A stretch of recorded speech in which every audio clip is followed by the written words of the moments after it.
Welcome. My name is Laura, and I will be teaching with David. He's our off-cam teacher, and you can see him in the chat. And we are delighted to be here with you today for lots of reasons. We are going to be talking about AP World History, of course, but we also have some late breaking news just for you. So let me go ahead and hop right into what we're going to be doing today, and we will be able to show you right on the slides exactly how your AP Prep should change based on the latest announcements from College Board. So let me go ahead and start this presentation for y'all. All right, so we are taking a look. As I mentioned, it's definitely going to be world history, don't you worry. But we do have some news for you all. We're going to actually hop down to here. And before, oops, heading past here. We have two different pieces of information we need to provide for you. So there are two pieces of the exam structure. If you came yesterday, thank you so much. We actually already talked about it. There's news though. Okay, so looking at what you've been prepping for all year, because you've been going to class, you've been doing homework, you've been learning. That's great. College Board still wants you to get credit, even though many schools weren't or won't be able to get through the last part of material, and many schools aren't going to be able to administer it in school. So how does this sound? So take a look at what there is right now. There's section 1 and section 2. There's a lot of content that's going to be covered in this amount, in this space.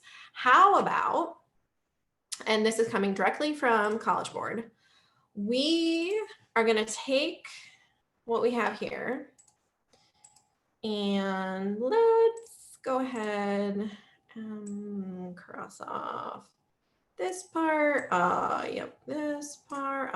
Maybe this part. Yep, that part. Okay, so what's going to happen? You are going to have a 45-minute exam for the whole thing. 45 minutes.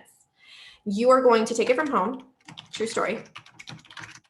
And College Board even listed that you can use any device that you have. So whether you have a computer, you have a tablet, or even your smartphone, this will work. If you want to write the test online, actually type it out, you can do that. Or if you wanted to, especially if you're using your phone, you can actually write your answers and take a picture. Okay, so write your answers. Wait, what does that mean? What, we have no test at all? No, you do. It's a 45-minute exam. It is going to be free response questions. Okay, free response questions means that there are not, I'm going to go ahead and put that back up. There's not going to be a multiple choice component there. We think it might be short answer.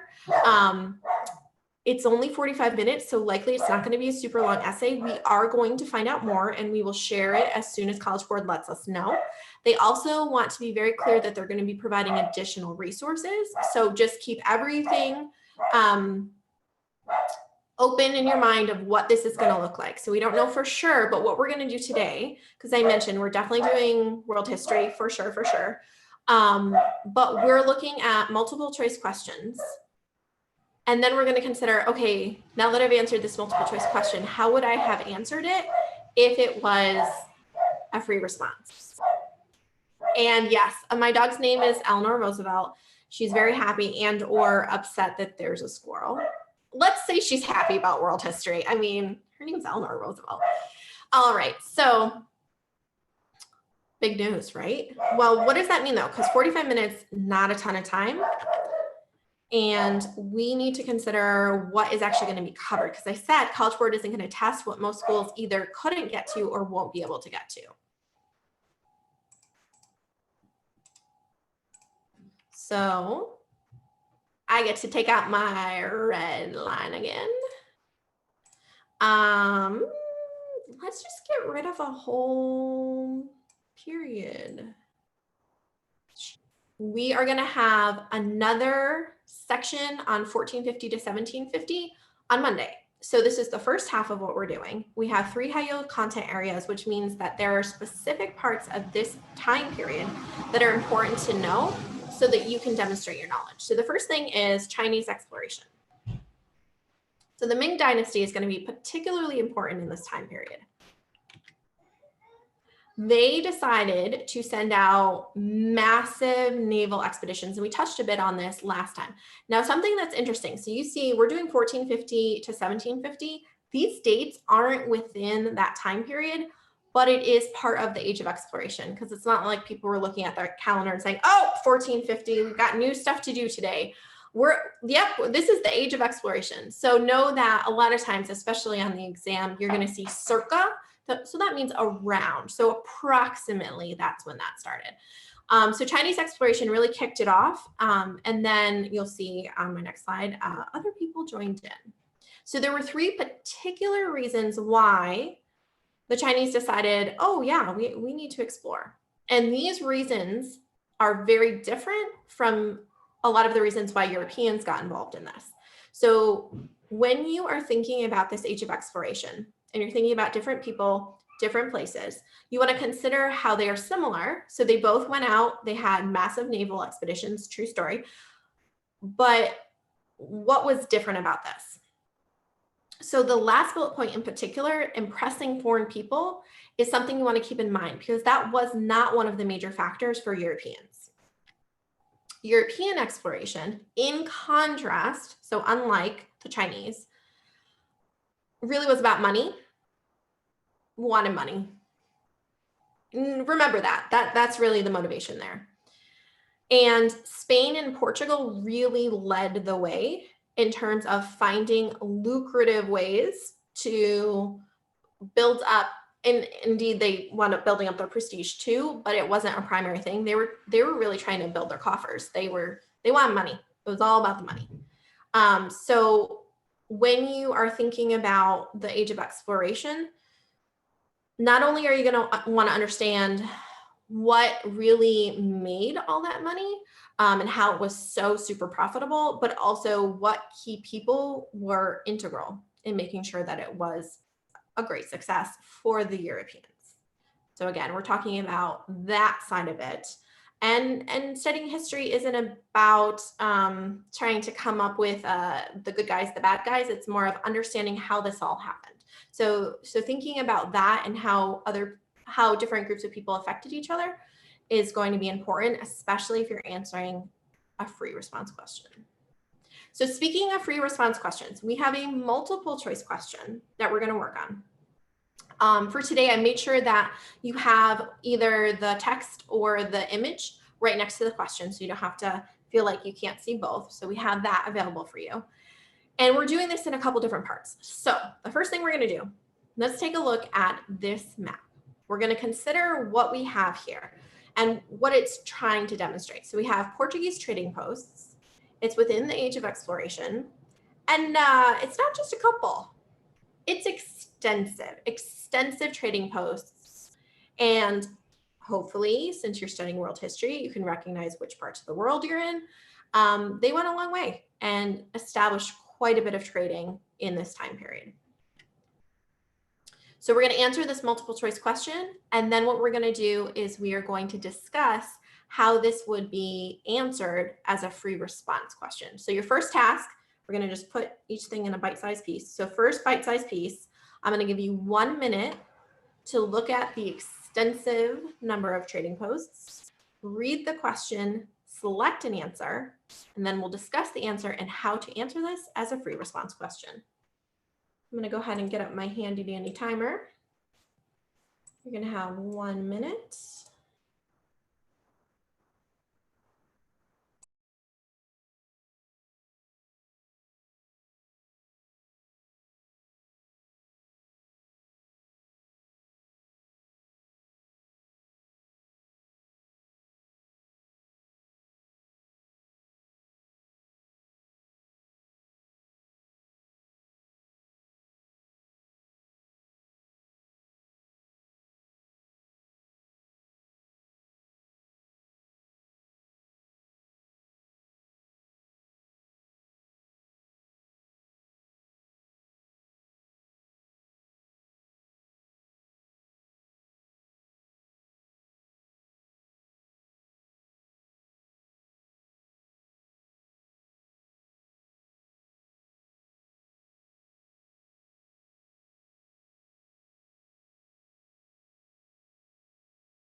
All right, so let's check in with how you're feeling about this question.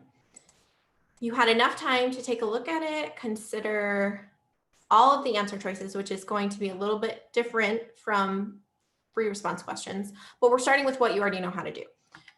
So starting with that, the correct answer is the spread of technological advances from the Middle East to Europe. So let's pause before we move on to how to answer this as a free response. So the first question is, were you able to get to the correct answer? If you were, that's great. You're ready for the next step. If you weren't, you want to consider what your action steps should be, because practicing is only helpful if you're able to then get even better, or if you answered it correctly, to replicate that performance. That's what the goal of practice is, whether it's test taking or a sport.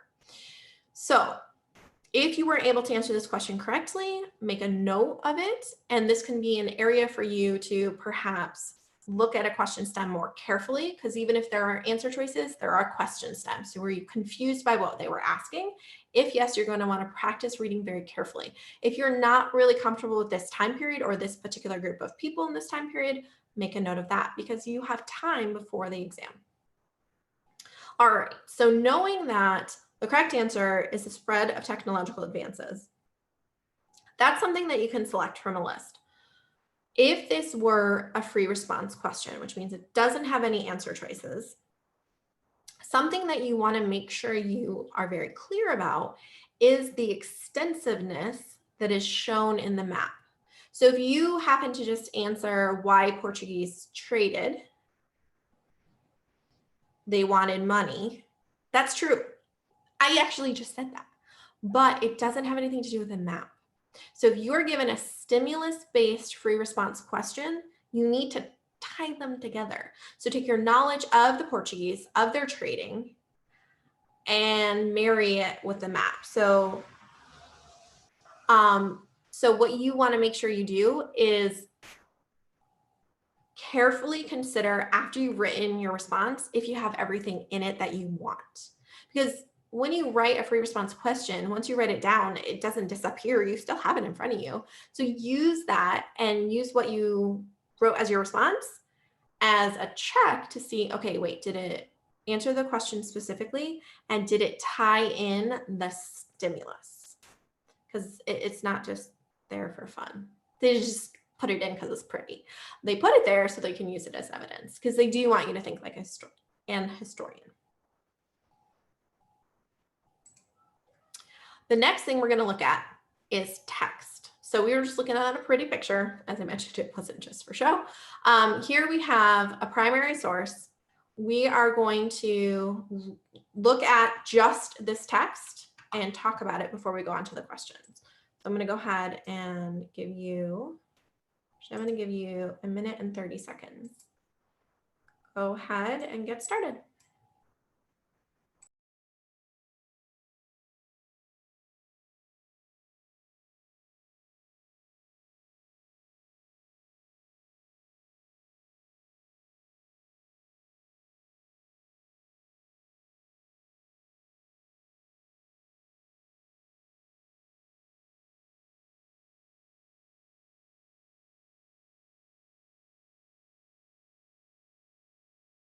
And I apologize, my screen looks different. Let me go ahead and restart that for you.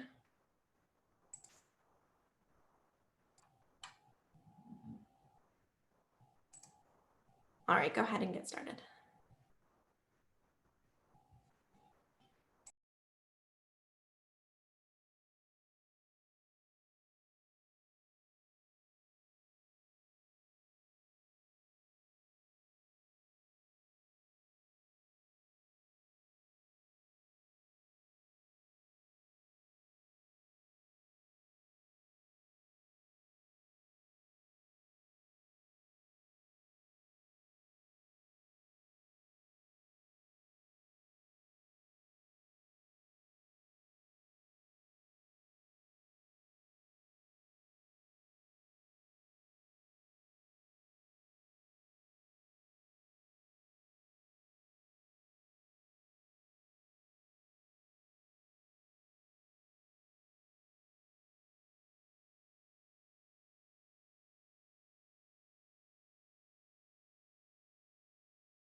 And as you're finishing up your reading of this, I'm going to go ahead and underline some key components.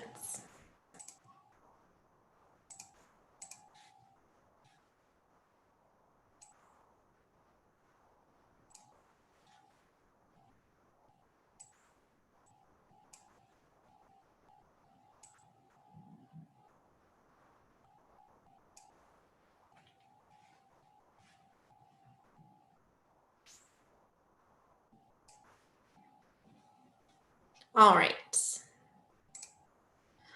So primary source documents, and this will likely be included on this newfangled version that College Board announced, which David can help you out with if anybody has questions. Feel free to chat directly to David. He's there to help and is just as big of a nerd as I am. But mostly we're focused on what you need. We want to help you.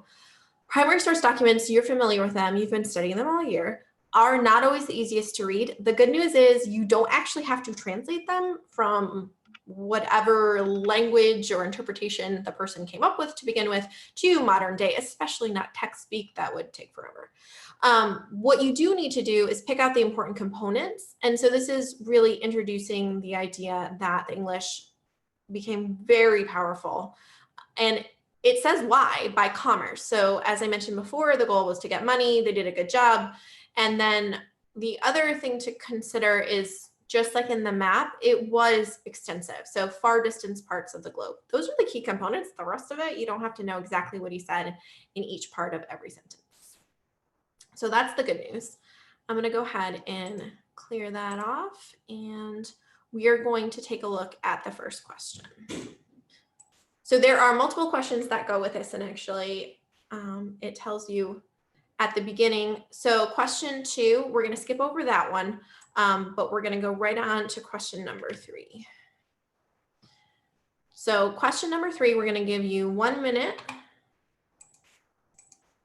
Go ahead and take a look at question number 3, and then we'll talk about how this could have been a free response question.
Okay, so this is the type of question that does require specific information that you will have already learned by the time you take the test. If you aren't super comfortable with it right now, so taking a look at what the correct answer is. Answer choice A, if that didn't seem like the perfect answer for you, you still have time to study. What you do want to consider though is how you can work this into a free response question. So likely a free response question would be a mix of this question here and the previous question. That's why I skipped over it. So the previous question, I can actually tell you, was about how the passage can best be understood in the context of which of the following, and you needed to pick out there, and I'll write it down for you.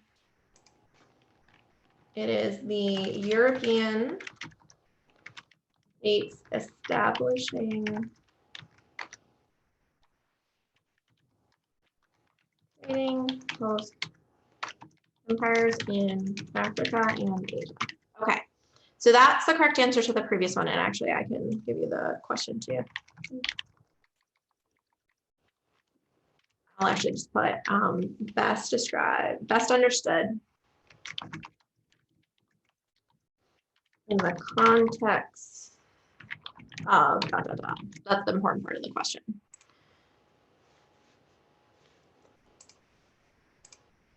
So there's 2 pieces here. Oh, let me go back.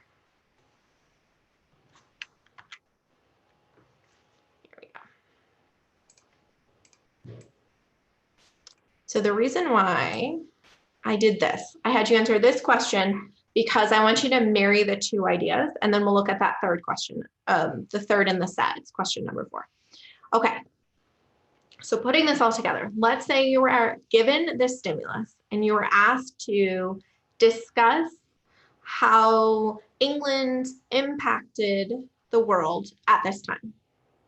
Okay, so there's 2 components. You can say that England was one of many European states that established trading post empires in Africa and Asia, and some of the goods that were imported from the Indian Ocean region were teas and spices. So thinking about how to incorporate that all into a response, it depends on you as a learner. Do you work best if you write everything out and it's a whole paragraph and you memorize it that way? If yes, practice it using that technique. Are you better at flashcards and you want to see a flashcard of important things to know about England, and then on the back it can have all the pieces? Or are you really visual and it's triangular trade? So you can actually draw a picture, or I can just go online and print out a worksheet that I'm sure someone's already created and fill it in to remember where things were moving, why things were moving, and who was benefiting from it. So there's a lot of different pieces. We're going to know more from College Board, so we'll be able to better help you prep for the test. That's what Kaplan's best at. We really know how to do test prep, and we're going to help you with that. So like I said, we're going to definitely let you know as we learn more. But right now, your goal, your mission, should you choose to accept it, is to take the practice that you've already been doing with multiple choice questions and taking it one step further. So I certainly hope you're going to join us throughout the rest of next week so we can help you do just that. We're going to finish out this final question set with just one more question.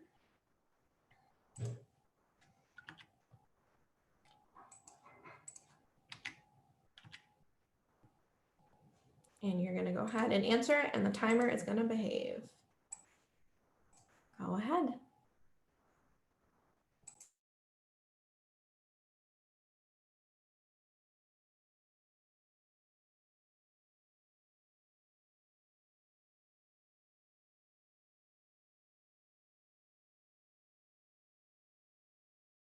And this is the final question set for this high yield content area. We have 2 more areas.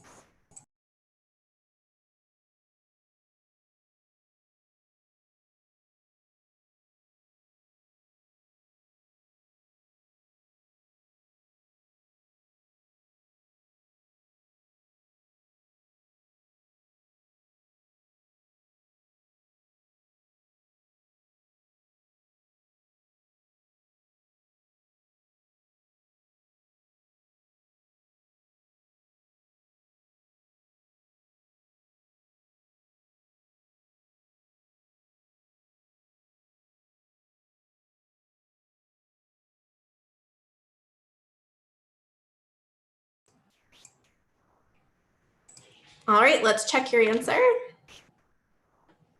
So we are highlighting answer choice D. That is the correct answer. This really draws upon your content knowledge. So Europeans weren't the only people out and about at this time. You want to consider what was happening elsewhere, and we're actually going to cover this in our 3rd high yield topic area. The Ottoman Empire, kind of a big deal. So just be aware that the Europeans were exploring in the ways that were most helpful to them, but also trying to avoid conflict. So if you think about the map of the world, where people were headed, it mattered who had power, and with anyone, you always want to do what's probably going to be the easiest and get you the best result. That's what's happening here. This wouldn't necessarily be within the same pre-response question as we did before, how I married those 2 questions and put them together for you. So I kept this one separate, but one thing that you can take away from this is that understanding where people were moving at the time and what their motivations were, as I mentioned at the beginning, that's what's really going to help you with questions like these, whether they're multiple choice or free response. All right, so you did an awesome job. We've covered quite a bit already today. We talked about these late breaking changes, and we also covered our first content area. So moving on to our second content area, we have the Columbian Exchange. So age of exploration got people out there, trading posts were established, different groups of people figured out how they could make a lot of money. And then things started being exchanged, moved in vast quantities, not always for the better, depending on which group you were.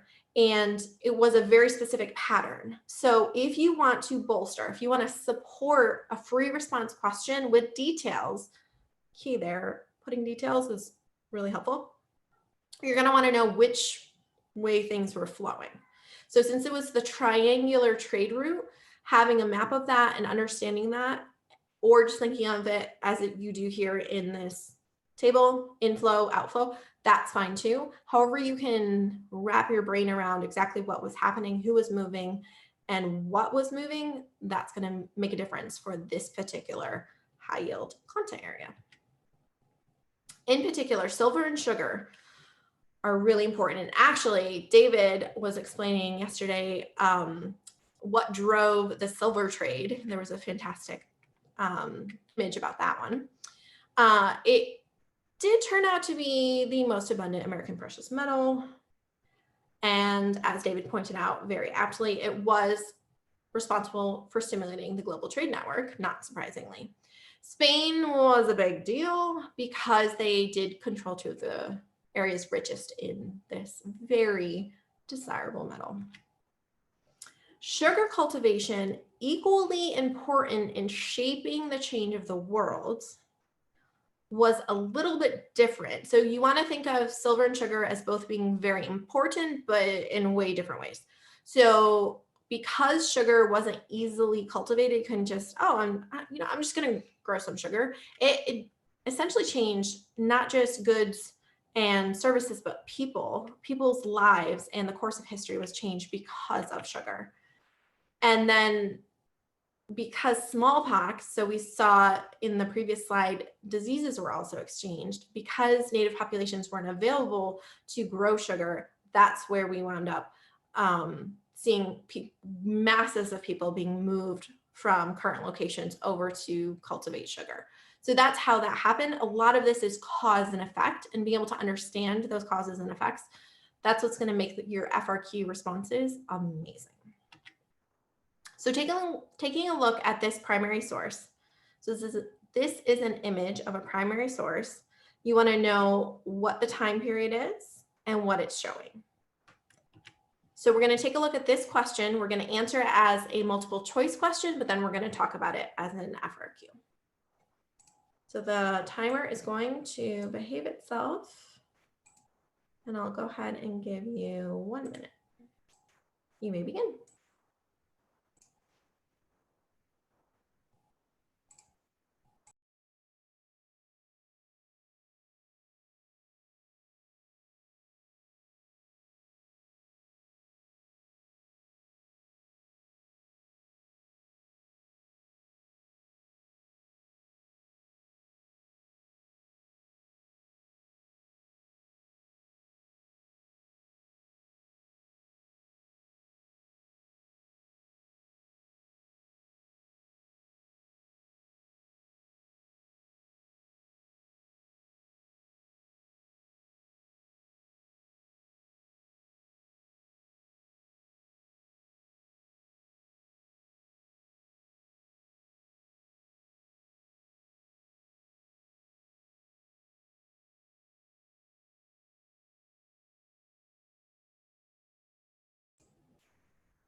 All right, we're going to do something slightly different with this question set.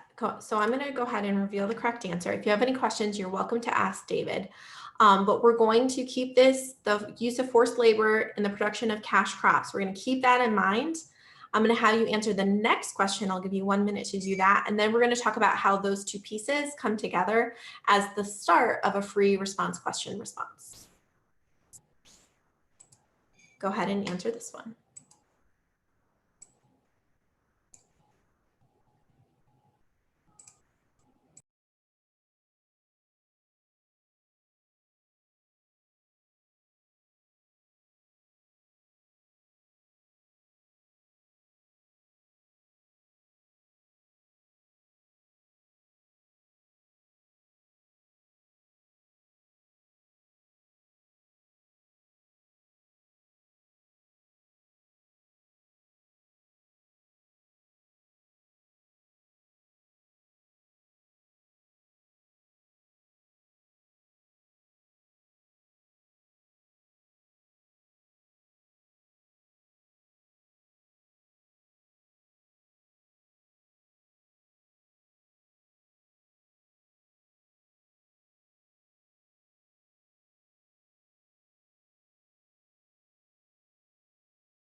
All right, I'm going to go ahead and reveal the answer to this question.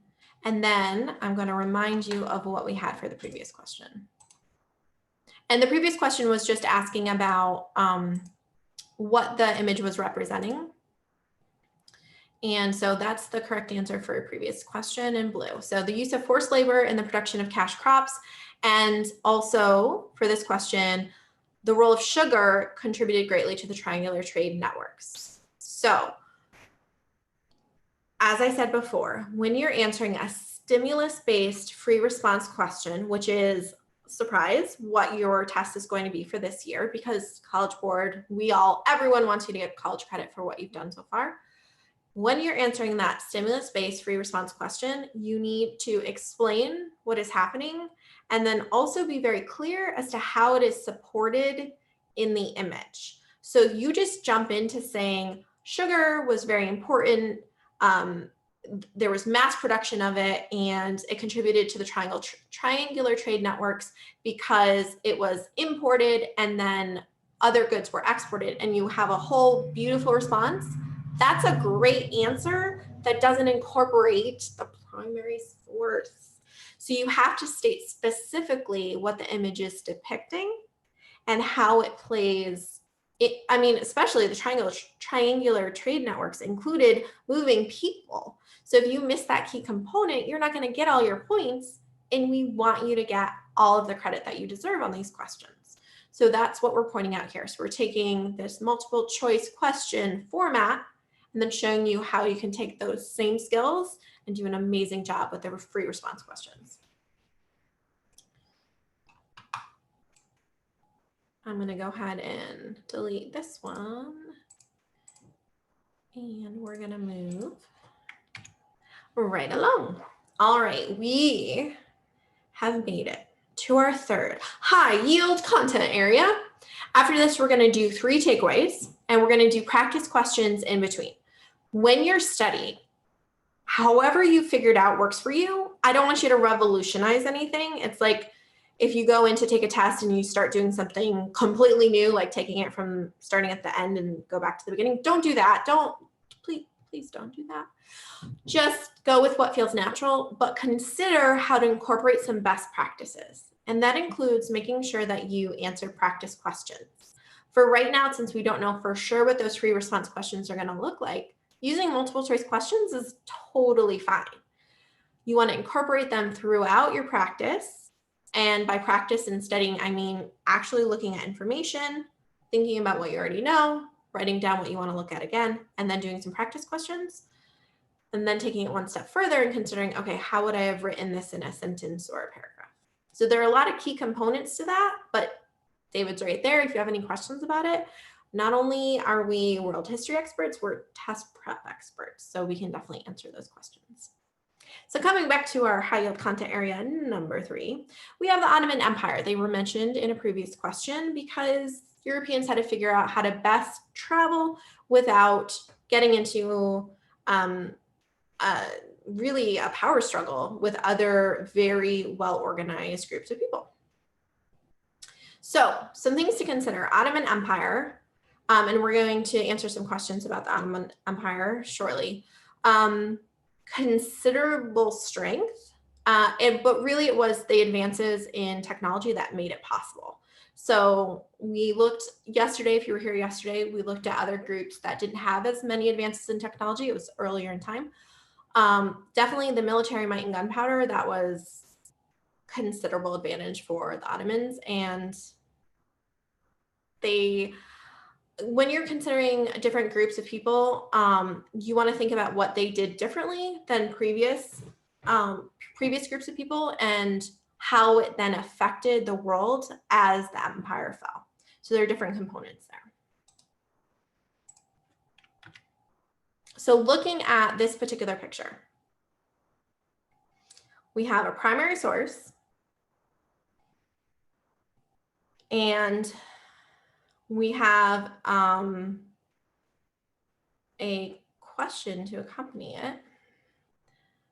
So we want to consider how it's seen as foreshadowing one of those 3 events. And we're going to do the same thing. I'm going to have you answer this question and the next question, and we're going to put them together and consider how it would be a free response question. Go ahead and take a minute to consider this and pick out an answer.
All right, so we're going to go ahead and reveal the correct answer for this. So this picture is actually depicting a specific event. So this is in 1453. Ottomans come in, they defeat the Byzantine Empire, which was Christian controlled. And there was a really specific reason why they were able to do it so effectively. And that is asked about in the next question. This one isn't going to take as long as the previous one, so go ahead and just take about 30 seconds to look through this, because we had just talked about why the Ottomans were so effective in gaining control of other people and places.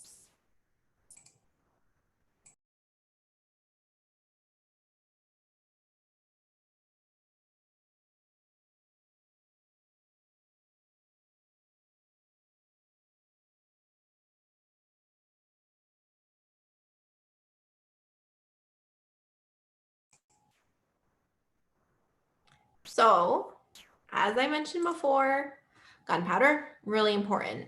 Looking at the other answer choices, it's actually not much of a consideration right now because you have free response questions. So going into this new type of exam, the 45-minute free response question type exam, you're going to already want to know what it was about the Ottoman Empire that made them so successful. And actually, that should be a recurring question. When you look at a group of people and their accomplishments, what made them so successful? How did they impact the people and places around them? What happened after they were no longer in power? Those should just be standard questions that you're asking yourself. So if you consider what you saw in the previous question, the fact that they defeated the Byzantine Empire because they had gunpowder and weapons, that actually strings together perfect free response. You are stating what happened, it's tied to the primary source, and why it happened. Let's go ahead and take a look at one more question. And actually, that one disappeared. Just kidding. We're going to look at the key takeaways. But actually, let me just back up one quick second. Okay, so this was part of a 3-question set. I included just 2 questions. I didn't want to run out of time. But as I was mentioning, the takeaway for this, so thinking about, okay, I'm practicing these questions. What do I need to remember when I practice more test-like questions? How can you clearly tie in what you've been provided in whatever the source is, whether it's text or an image, with what the question is specifically asking? And I know it's happened to me before where I've written what I thought was a really good answer. Like, I put a lot of thought into it. I gave details. It was compelling. And then it turns out I didn't really understand what the question was asking. And so knowing for sure what the question stem is getting at is really important. I don't know that I've left out a primary source, but that's another I know for students can be a challenge to make sure you incorporate that as well. So before you move on to the next question for any free response question, make sure you've checked your work and you have included everything it is that you want to include. All important considerations there. Okay, next up, we've got key takeaways. We have 3 for today. This is in the 1450 to 1750 range, and we have 3 for Monday. So because we now know that the test is going to be free response. We're going to spend some time on these takeaways so that we can think about what content you might need to review or what content you want to look at more closely as you are doing your own prep.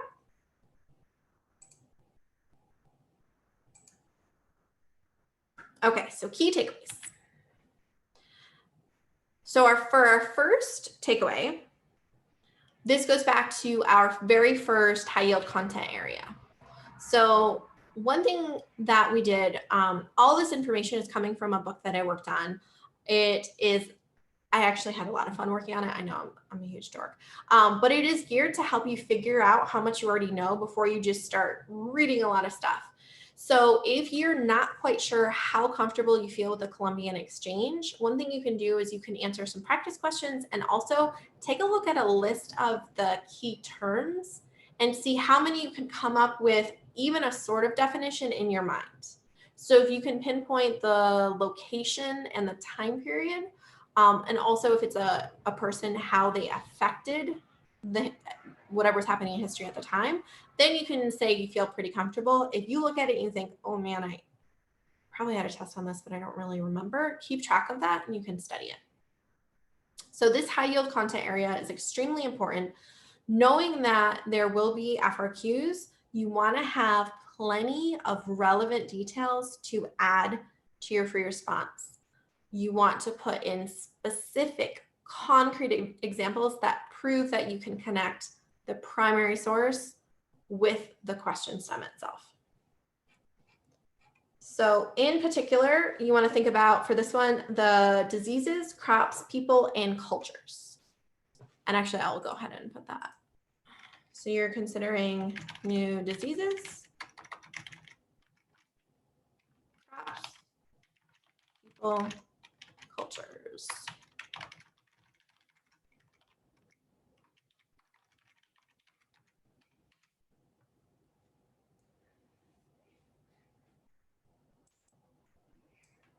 So if that sounds like something you feel super, super comfortable with, great. You can do some practice questions, especially as College Board releases some more information about that. If you don't feel super comfortable, I can tell you it's really important for you to know this about this time period. That's why it's a key takeaway. I mean, that makes sense. Okay, and actually I'm going to, perfect. Now we have technological improvements. All right.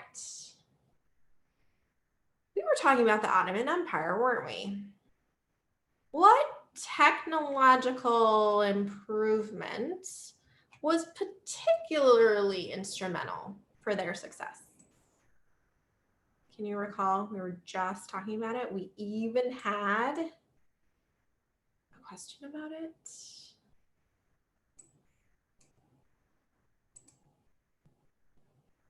Can you guess how they were able to be such a mighty military force?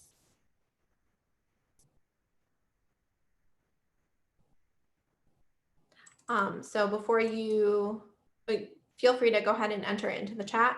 I'm going to go ahead and add shipbuilding. And then I bet you're thinking it. Yay! Awesome! I knew there was a brave soul out there that was going to say, you know what? I did hear it. I did know it. I know it. I'm going to get these points on the test. Yep. Gunpowder.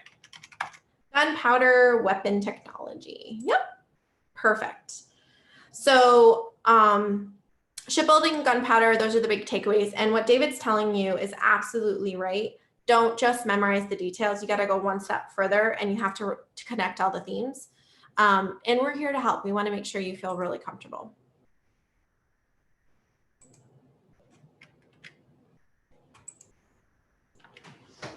And our final key takeaway here is, it's definitely not good news, but also not news to you because you've been studying this. Okay, so we talked about silver. We know silver was a commodity that drove the global trade networks.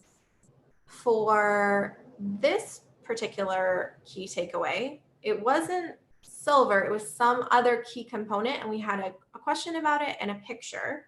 What was the crop that was shown in that primary source document? Do you remember?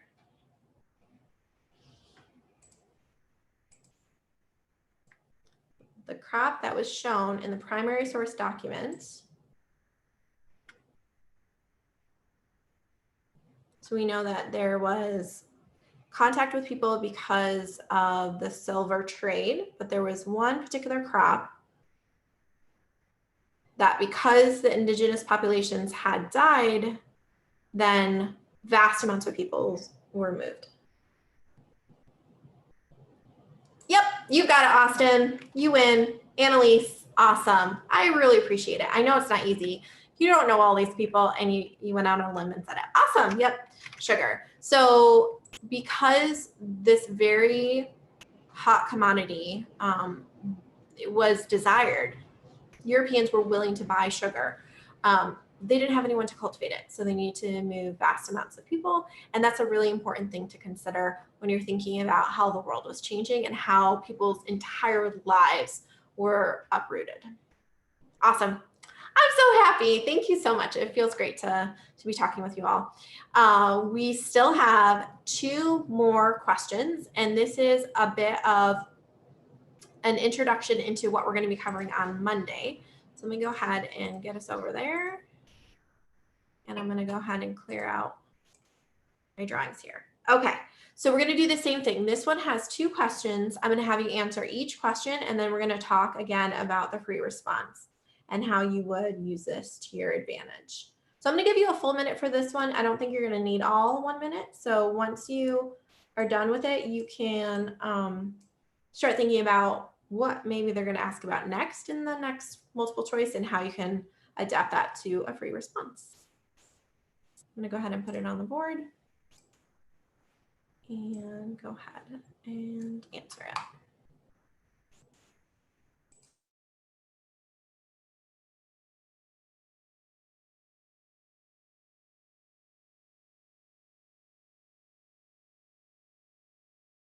And if you know the answer, feel free to put it in the chat.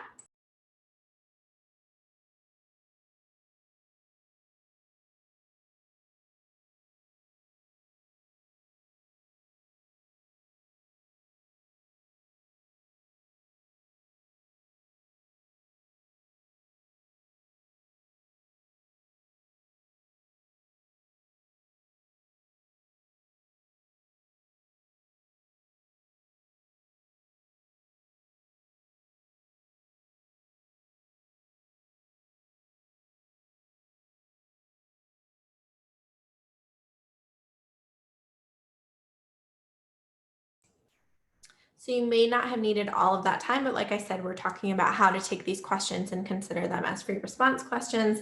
And Annalise is absolutely correct. Yep, it's the Italian Renaissance. All right, so we have the answer to this question. We're going to look at the next question, and then we're going to talk about how to turn that into an FRQ. Go ahead and answer this question.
Awesome participation in the chat. Clarissa, I am delighted to tell you that you are 100% correct.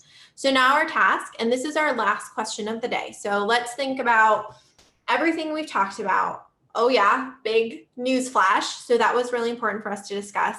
And also taking what you've already learned and your ability to answer multiple choice questions and turning that into a free response. So our previous correct answer, and you all did a great job with that one, was the Renaissance. I'm actually not going to type it because I'm a terrible speller. Let me go ahead and copy and paste. It's actually shocking how terribly I can mangle something. There we go, Renaissance. You may not even been able to read it if I had done it. I don't need to be an excellent speller, though, to be a test expert. And as a test expert, I can tell you that the best way to get all of your points, because that's the goal, right? At the very least, college credit, sure. But wouldn't a 5 feel good? You want to make sure you give specific details. You identify the document as being from a particular time period if you can. If it's not, and by time period, obviously it says 1490, but saying that it is an artifact of the Renaissance. And then looking at the picture itself, the fact that we're going towards scientific study, that is something to point out as well. You're not going to have all the other answer choices because it's going to be free response, but that doesn't mean you can't dig into the recesses of your mind and come up with specific details that then demonstrate, as David mentioned in the chat, a theme. And the theme was going from more religious thought to scientific study. Questioning, why does this happen? What can we learn if we ask this question? How can we experiment? I am so grateful to you all for joining us today.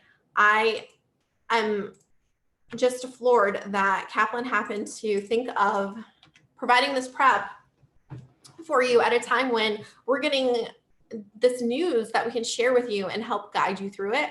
I'm extraordinarily grateful you took time out of your day to join us, and that I get to be the person to help you through this.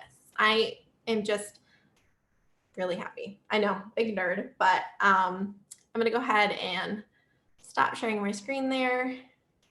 Thank you once again. And definitely let us know. You can let us know in the chat, or you can always contact us through our normal channels if you have any questions. And stay tuned. If you want to learn some APUSH, we've got bio later on. If you're looking for AP World History, be sure to join us next week. Thanks again.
Good afternoon. Welcome back to AP US History. We are excited to have you here. We just finished up an hour with Laura and world history. And so we are glad to move on to US history. And the big news of the day is going to be the release of the information by the College Board about the AP test. It came out this morning. And we're going to cover it. We're going to talk about it here so that you can know what is going to be happening.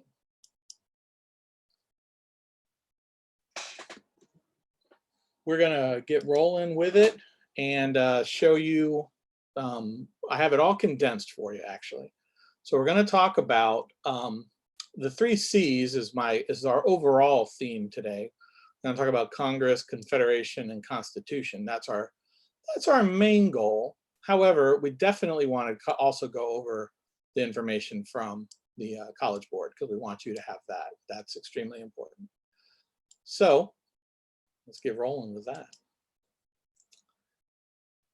So here they are. This is a full summation of what is going to be happening with the AP. This is what we have. This is the information we have, which is what they have sent out. We kind of compiled what they sent out to give you an idea. So the AP exams are going to be taken at home. All of the ones that were supposed to be given at schools are not going to happen. So that is a big change, obviously. Every single AP test that's out there, every single subject that has a test has had about the last 5th cutoff. And so what that means for you is sections 7 and 8 for us have been removed. So that does not mean that the themes that are part of 7 and 8 are no longer part of the class. It just means they're not going to cover anything after World War II, it seems like, something along those lines. In other words, you're taking the history class I took when I was in high school, because in that class, nothing happened after World War II, apparently. But that's kind of what they're going to be doing. They're going to be cutting off like the last 60, 70, 80 years, stuff like that. And so that's less for you to know, less content for you to know. They're going to have 2 different test dates, and you can pick between the 2. You can take the test on any device, your computer, cell phone, tablet. They're even talking about accepting just handwritten work with pictures. The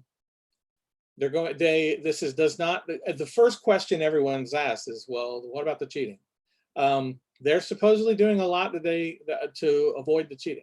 They're going to figure out between programs and plagiarism stuff and all of that. That is one of their biggest goals. Starting next week, there's going to be some review courses running on College Board through AP Classroom. So definitely make sure you're checking on there to see when those run. Basically, those are going to be like filling in the rest of the blanks, the things you haven't covered that they're still going to test on. And they're going to be taught by teachers from across the country.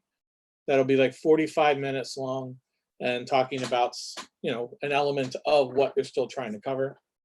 But all of that, all of the details of the exams and everything is going to come in on April 3rd. Okay. April 3rd is going to be the big day where they're going to give you the specifics of the actual test. So from what if you go on College Board and read what they said, they have canceled the exams in the schools. So even if schools reopen, that it does not look like they're going to be giving tests there.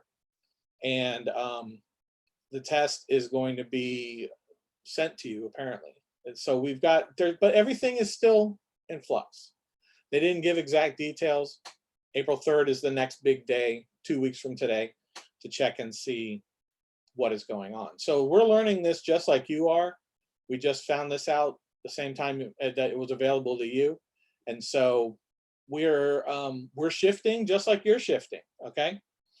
And but it's good for us to know this, because now we can kind of adjust. And the nice thing is what the College Board is going to cover is a lot of content, but what we try to cover is like, how do I piece that together?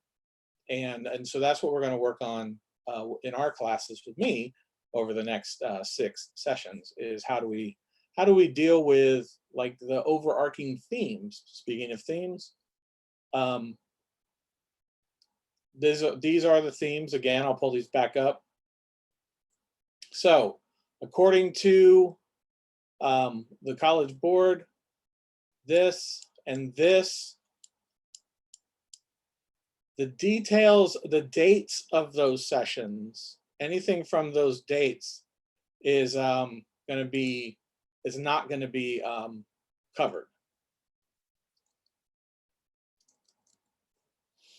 So the themes, though, themes like immigration and social responsibility and civil rights and stuff like that, those things still are going to be covered. So don't just ignore anything that is in those sessions, but the information from the dates are going to be removed. Okay. Cool. So, and the nice thing is, the thing for you to see is like what we're pulling up here. This is going to be exactly like what they're asking, is how do things interrelate? That's an overarching thread, that how these things tie together. You know, history is not in a vacuum. It does not exist outside of other events. And so what happens in 1785 still has bearings on us today. And so being able to grab that thread and run it through all the way through history, that's going to be an important quality to have. So we still want you to know the content. That's something you still need to study. But seeing how the content pieces together to where you can make this chain of events, one leading to one, one leading to one, one leading to one, that is going to be so important on the test.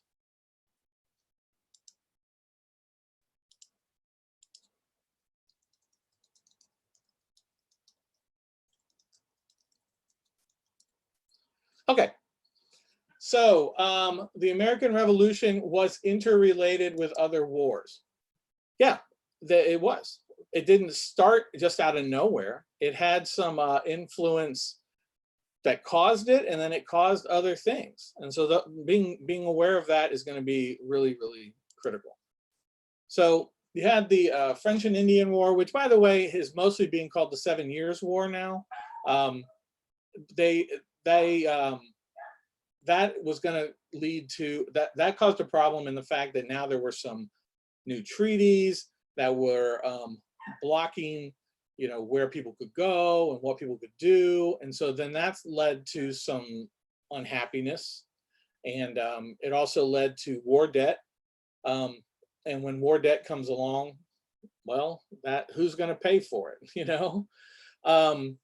The Pontiac's Rebellion was as a result of the 7 Years' War, in the fact that they were not happy with these new restrictions. They were not happy with people breaking the agreement and running over what the agreed lines were. Then the American Revolution came along, which the jump from here to here and from here to here, you had a lot of it was going to be monetary, in the fact that England accumulated a lot of expenses and they felt that the colonies should pay for it. And so they raised taxes. And so you can see that this chain of, oh, this war, it didn't just stop. It led to this, which led to this, which led to the American Revolution, which, because of the French involvement in these different conflicts, now they had war debt. And that war debt led to ultimately the French Revolution. And also the belief, hey, if they can do it, then we can do it. And so that the French Revolution never would have happened if the American Revolution had not happened. So developments, again, nailing all of this down, finding the threads of how these things go together. The British, they basically had booted the French out. They're the main power. All of the other ones are, not doing what they were doing before. The British is the dominant colonial power. They realize, hey, your militia cannot stand up to this. And it also made them think, maybe it's not going to be so hard to enforce this, maybe it's not going to be so hard to enforce what we want to do because, they're not going to stand up to us. That huge war debt, like we said, somebody's got to pay it. Who's going to pay it? British are like, we're not going to pay it. It's not us. You're going to pay it. Colonists, on the other hand, though, were like, hey, we beat the French and the Indians. Look at what we did. They didn't see themselves as being weak.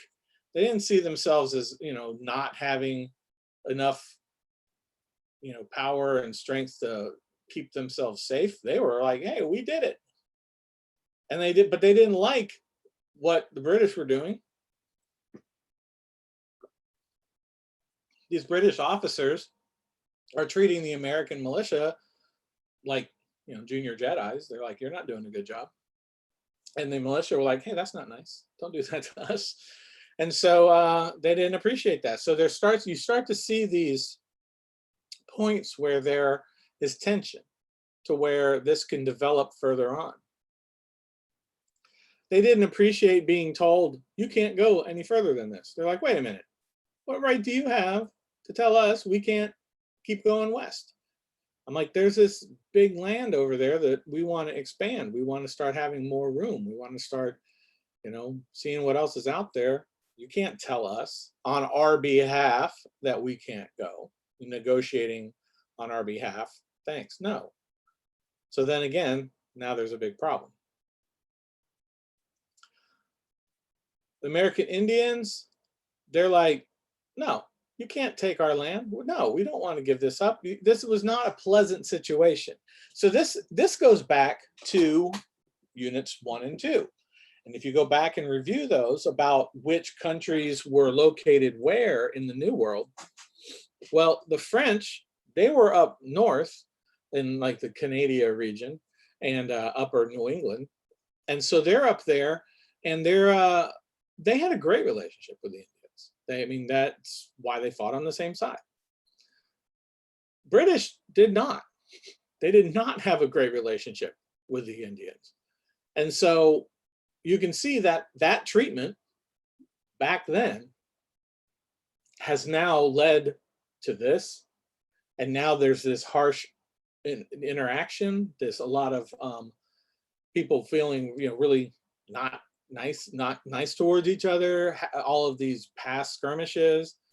And so there's like this history of not getting along. So Chief Pontiac attacks the settlements out there on the frontier because they're saying, listen, this was our, this is our border. This is what we said, and now you're violating it. So what the heck,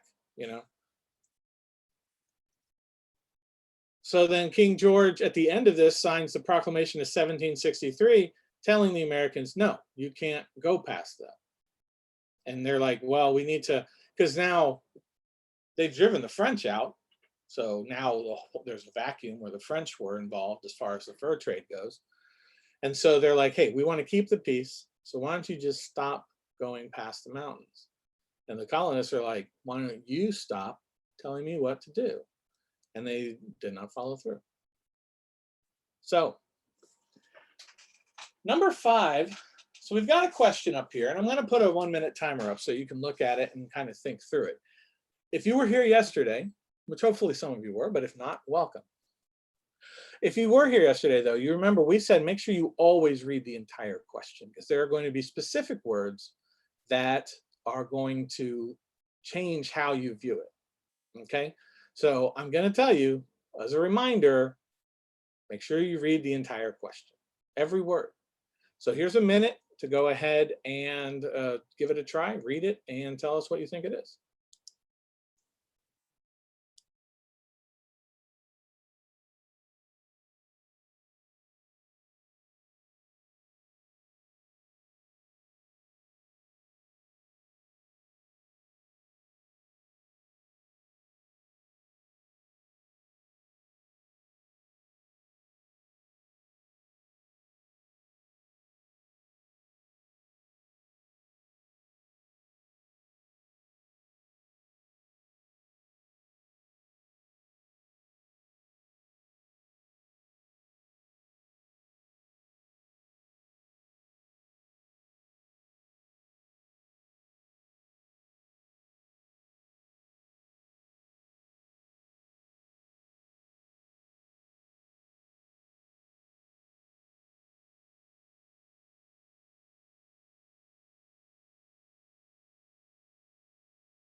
So immediately,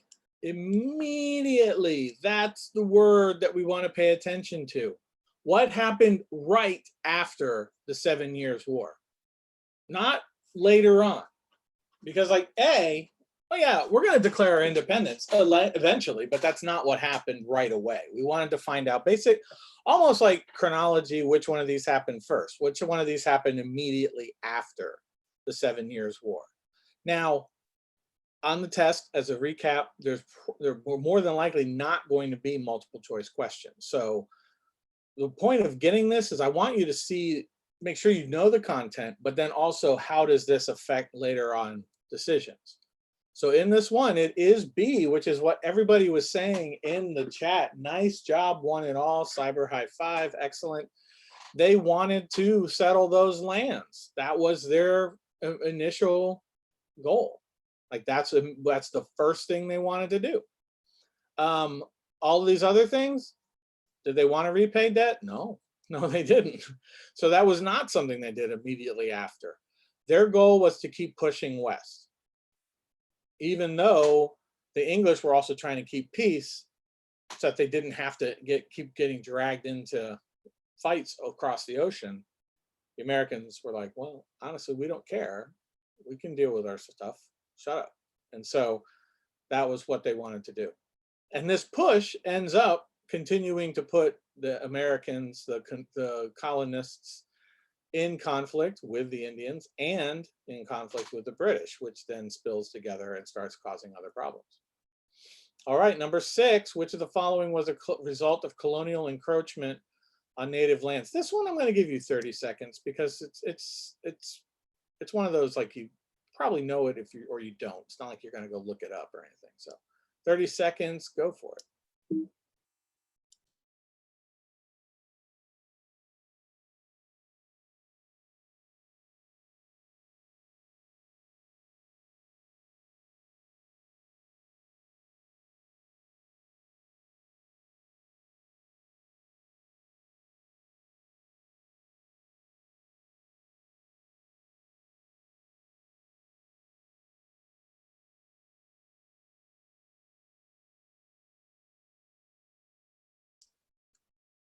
I try to underline something and then there's spoilers.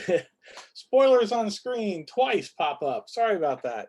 But yes, it is going to be, as you probably already saw, the uprising led by Pontiac is going to be the result of the encroachment there. And again, it's like a direct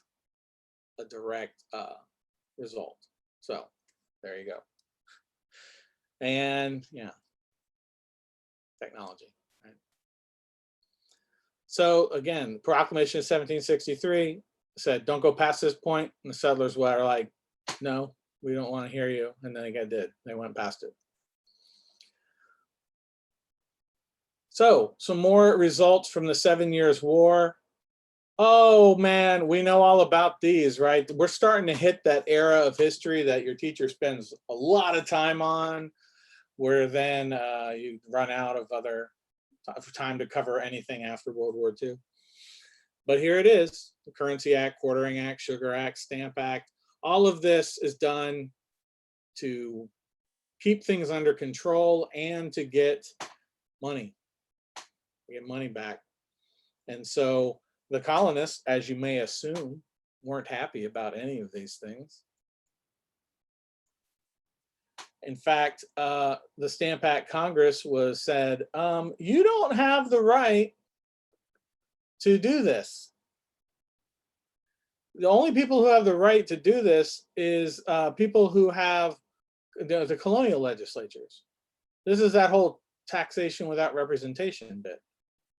Parliament was like, you have representation, sort of. I mean, whatever. But neither of them agreed. Like England, basically what England was doing was as these congresses and legislatures send things to England, they don't even respond, because to respond would validate those governments in the colonies. And the colonies are saying, well, we don't answer to you because we don't have any say. And so it's like this thing where it's like, you know, when you see it in movies where two people won't talk to each other and you're like, you go tell so and so, and there's that one person stuck in the middle. Like that's Ben Franklin, person stuck in the middle. That's what's going on, is that they're saying I don't have to listen to what you say, and then they're saying, well, I'm not going to listen to what you say, and it was kind of immature. Same thing. So like this was it. Later on, the king's like, no, they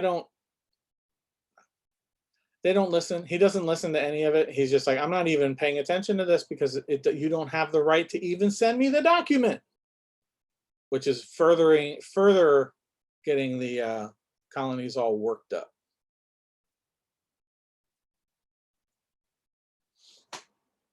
So the Second Continental Congress led to the Articles of Confederation, which had problems.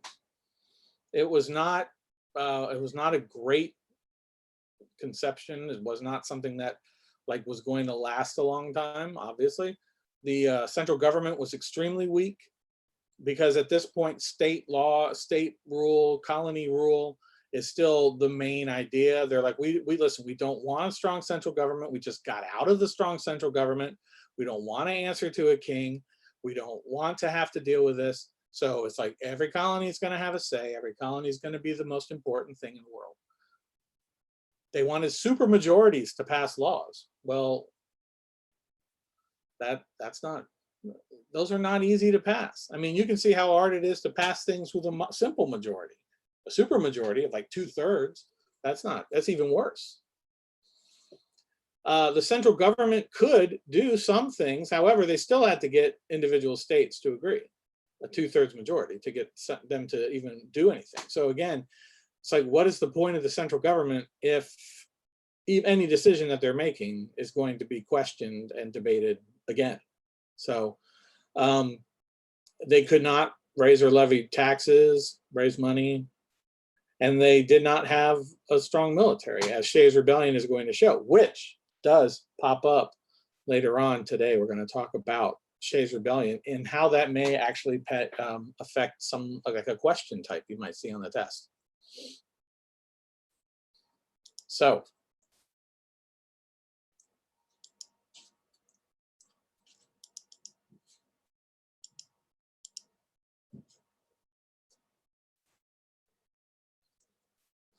all right, I don't know what was going on there. It's like all of a sudden the slides were acting like American colonists. No, I'm not doing what you told me to do. Listen, you're going to switch slides. No, I'm not. Nice try, bud. I'm not doing it. So the Constitutional Convention, this is going to be where they are trying to like adapt. Some of them wanted to like adapt the Articles of Confederation, but it doesn't work, okay? Because the Articles of Confederation was not a good document to start with. Notice how we just skipped over the entire Revolutionary War. It's like, oh, what happened? Something happened in between those two events. I don't know what that was.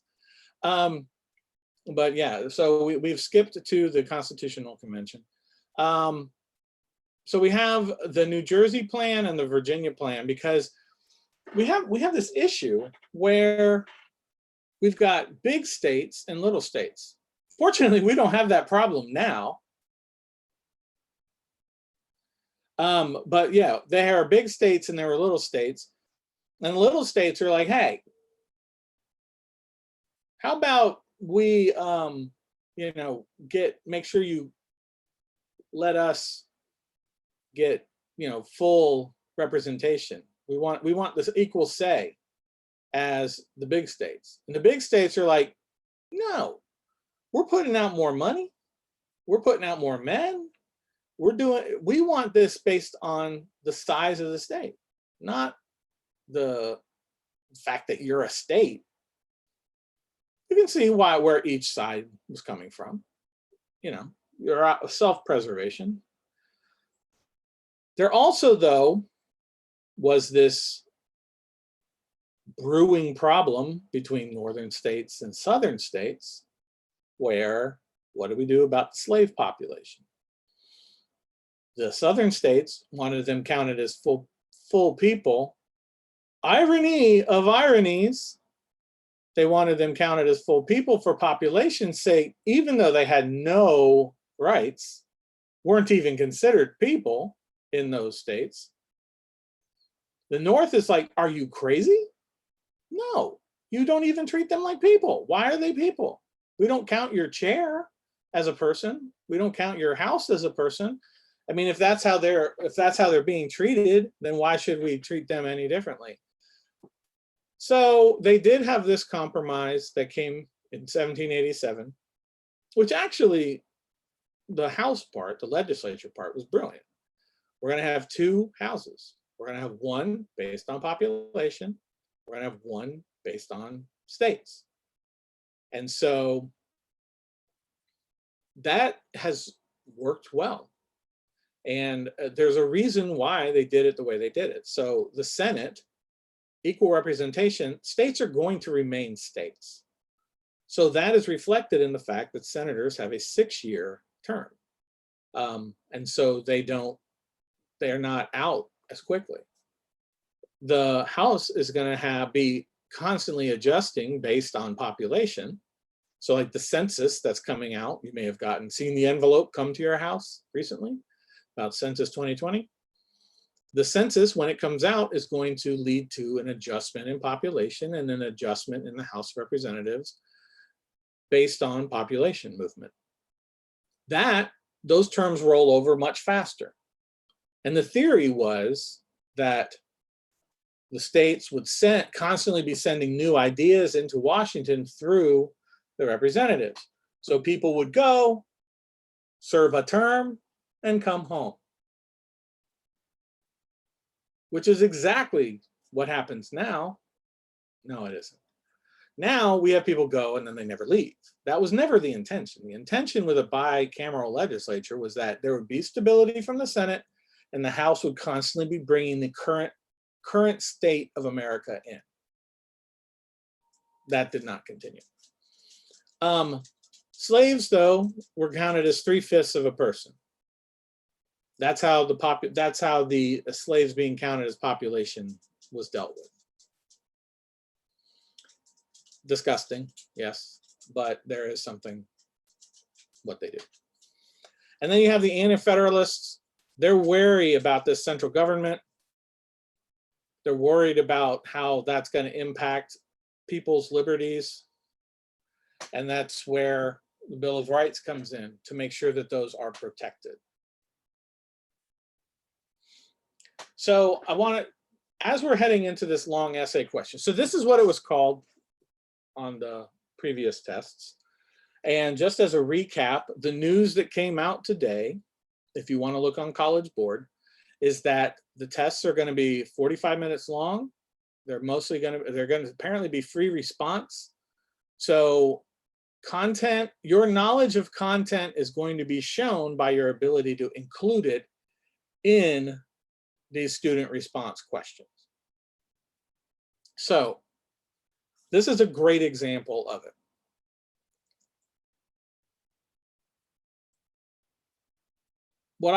This stuff, I'm not going to pay attention to this right now. This is based on the old format. But this is still good. Go through, dissect the question, come up with a thesis, and then plan your evidence. So what do they really want me to do? How can I do it? And then what evidence am I going to use? So and then obviously write your essay. Because if you don't write the essay, it's not like you can go, hey, I did all of this stuff. But also, we're not talking about an essay. We're talking about student response. So here's an example of what we're talking about. We mentioned Shays' Rebellion earlier. And so this is a question, a sample prompt from the test, but you could still see how this could be utilized on the current test, where you have to show your content knowledge about Shays' Rebellion, but also you have to show it about the Articles of Confederation, you have to show it about the Constitution, because you need to know how it affected all of those things. So this is going to be a good example. So first of all, dissect the question. What happened as a result of Shays' Rebellion? That's what we're going to want to know. How much did those things that came along afterwards, how did that shape the future of the United States and its formation, the government, the political development? Do you have examples of how to tie those together? Like to actually point out, okay, this did this did this. But are there also any other events that may have the same level of connection? So the thing is like you don't want to answer this, sorry. You don't want to answer it by saying, well, Shays' Rebellion was the single most important thing to lead to the political development of the United States. If there is another event that has as much to do with it. If you're going to say that this one event is the single most important, well, you better have enough evidence to demonstrate that. And you need to have enough knowledge of other events to be able to say those were not as important. And so that's what the questions we ask. And the first one popped up out of order. And it's like, but you can kind of surmise what it's saying. So if it's like, you know, if there was, I'm just saying if there was like Shays' Rebellion, but then there was also like Bob's Uprising. And then there also was Jim's slap fight. So there's like, now there's like these three events. Which one of them had more of an influence? You know, so let's say we've got three events. Are all of them equally responsible? You know, was Shays like 50% responsible, and then Bob's Uprising was 25%, and then Jim's slap fight was another 25%? Is that how it was? Or, you know, was Shays more important?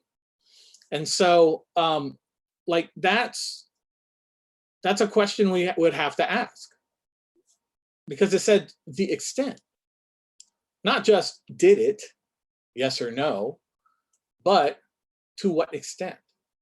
And so we have to kind of come up with a percentage or an evaluation of its importance. So, you know, Jim's slap fight, that was a pretty big event, if you know what I'm talking about.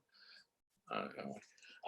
So I want you to do is like looking at this, I want you guys to think and try to come up with how, you know, what extent do you think that it had an effect? Okay. So I'm going to put I'm going to give you a time on the clock. I'm going to give you a minute and a half.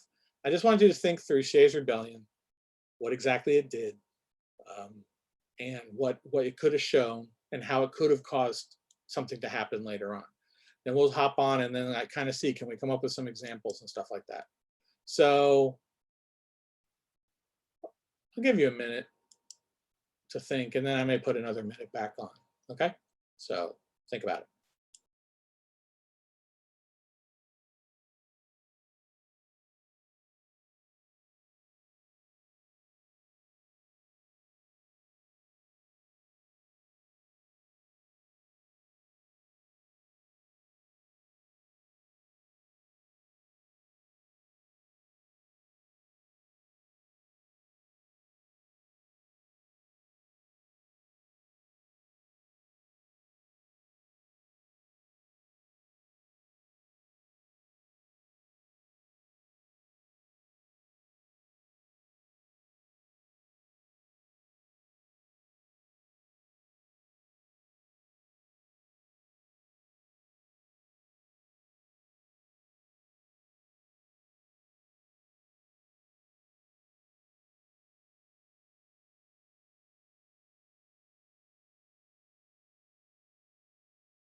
Okay, so Shays Rebellion.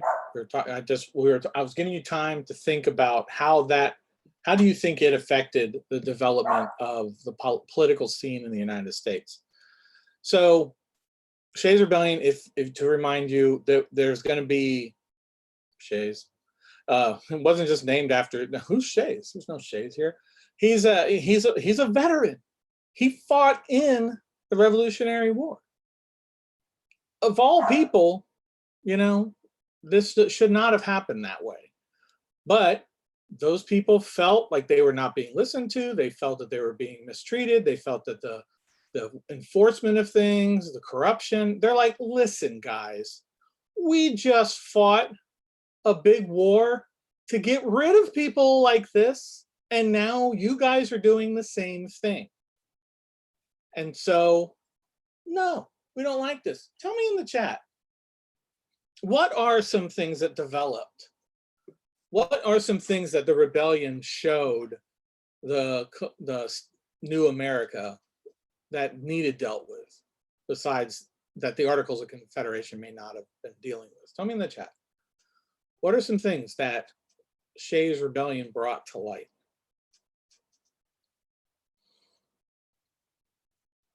And we have a screen talking about all of that. So, oh,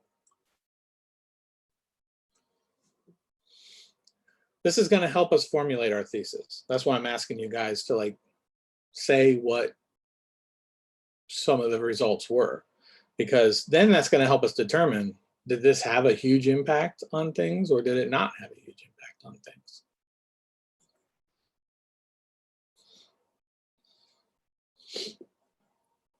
Go ahead and put them in the chat.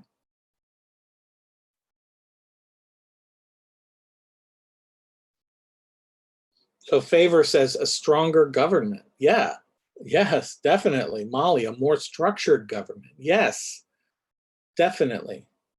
Because it started to highlight some of the main problems in the Articles of Confederation, which, if you remember, we were saying it did not have a strong central government. So there was no way for them to deal with a situation like this. Good. Centralized military, stop future uprising. Nice. You guys did it. You got it. So what this thesis is, that we're like, the way we would address this is saying that it was the main catalyst. This is a bold statement. So this is like the thesis we're going with, just to kind of deal with this question. It was the main catalyst that led to the new Constitution. Oh, if we're going to say that, we'd better prove it. Okay. So how do we prove that? We got to plan our evidence. We got to think about how we proved this. Like you guys are saying, there was a serious problem with the fact that there was the central government had no power to raise an army, to deal with any of these kind of conflicts. There was not a good way to get taxes paid. There was not a good way to get rid of the debts. Basically, every state was going to be responsible for their own debts. And it's like, what? And there's just like so many problems that pop up. And so think about like, what were some of the causes even of the American Revolution? Are those being dealt with? And it just kind of like floats along. You start to see, okay, so this thread, you pull at this thread and you're like, all right, so here's the thread, we pull it off, it's coming out right here. And then it's like, so that's the uprising from England. And then we grab this and we keep going. And so now we fought and we got our independence. Now the country's acting exactly like that. And so we have to come up with some kind of answer to this.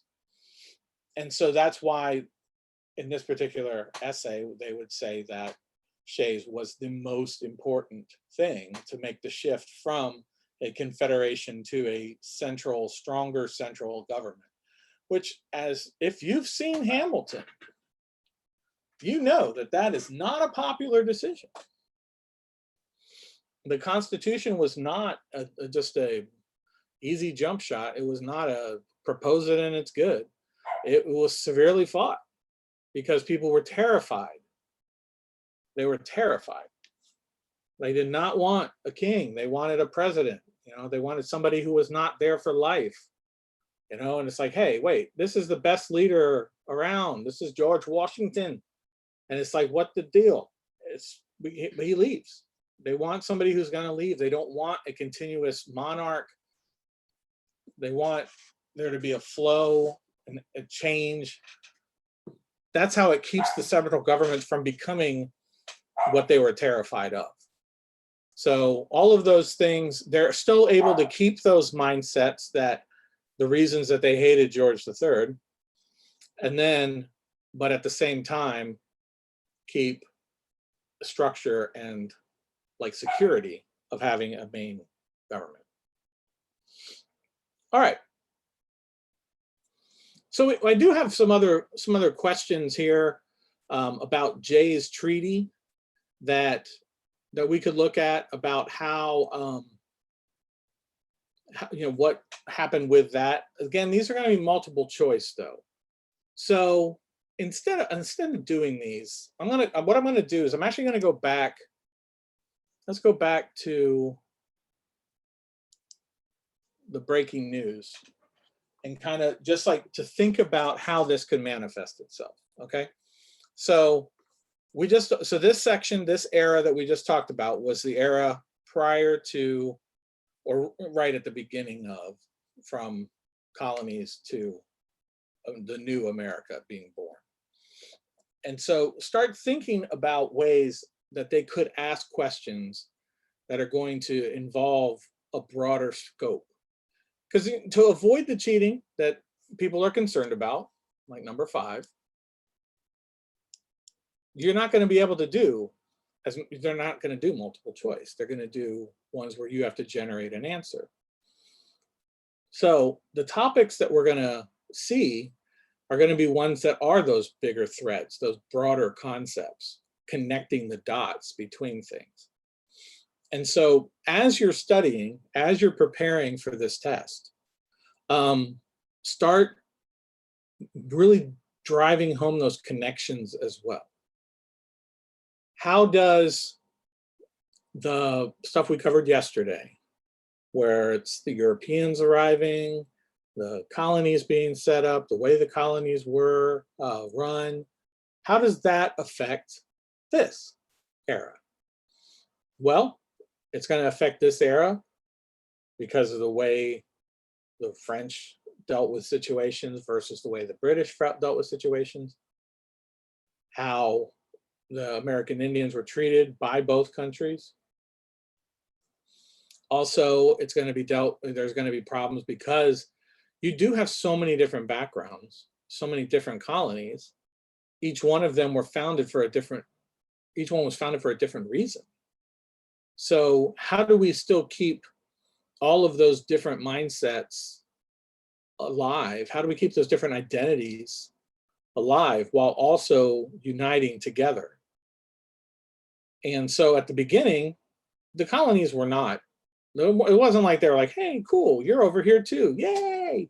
I mean, they were like completely like, leave me alone. They did their own thing. The states just, they did their own, the colonies did their own thing. And so how did that mesh over time? Because what started to happen was a national identity. And so that ends up, that's a big concept, like the concept of nationalism.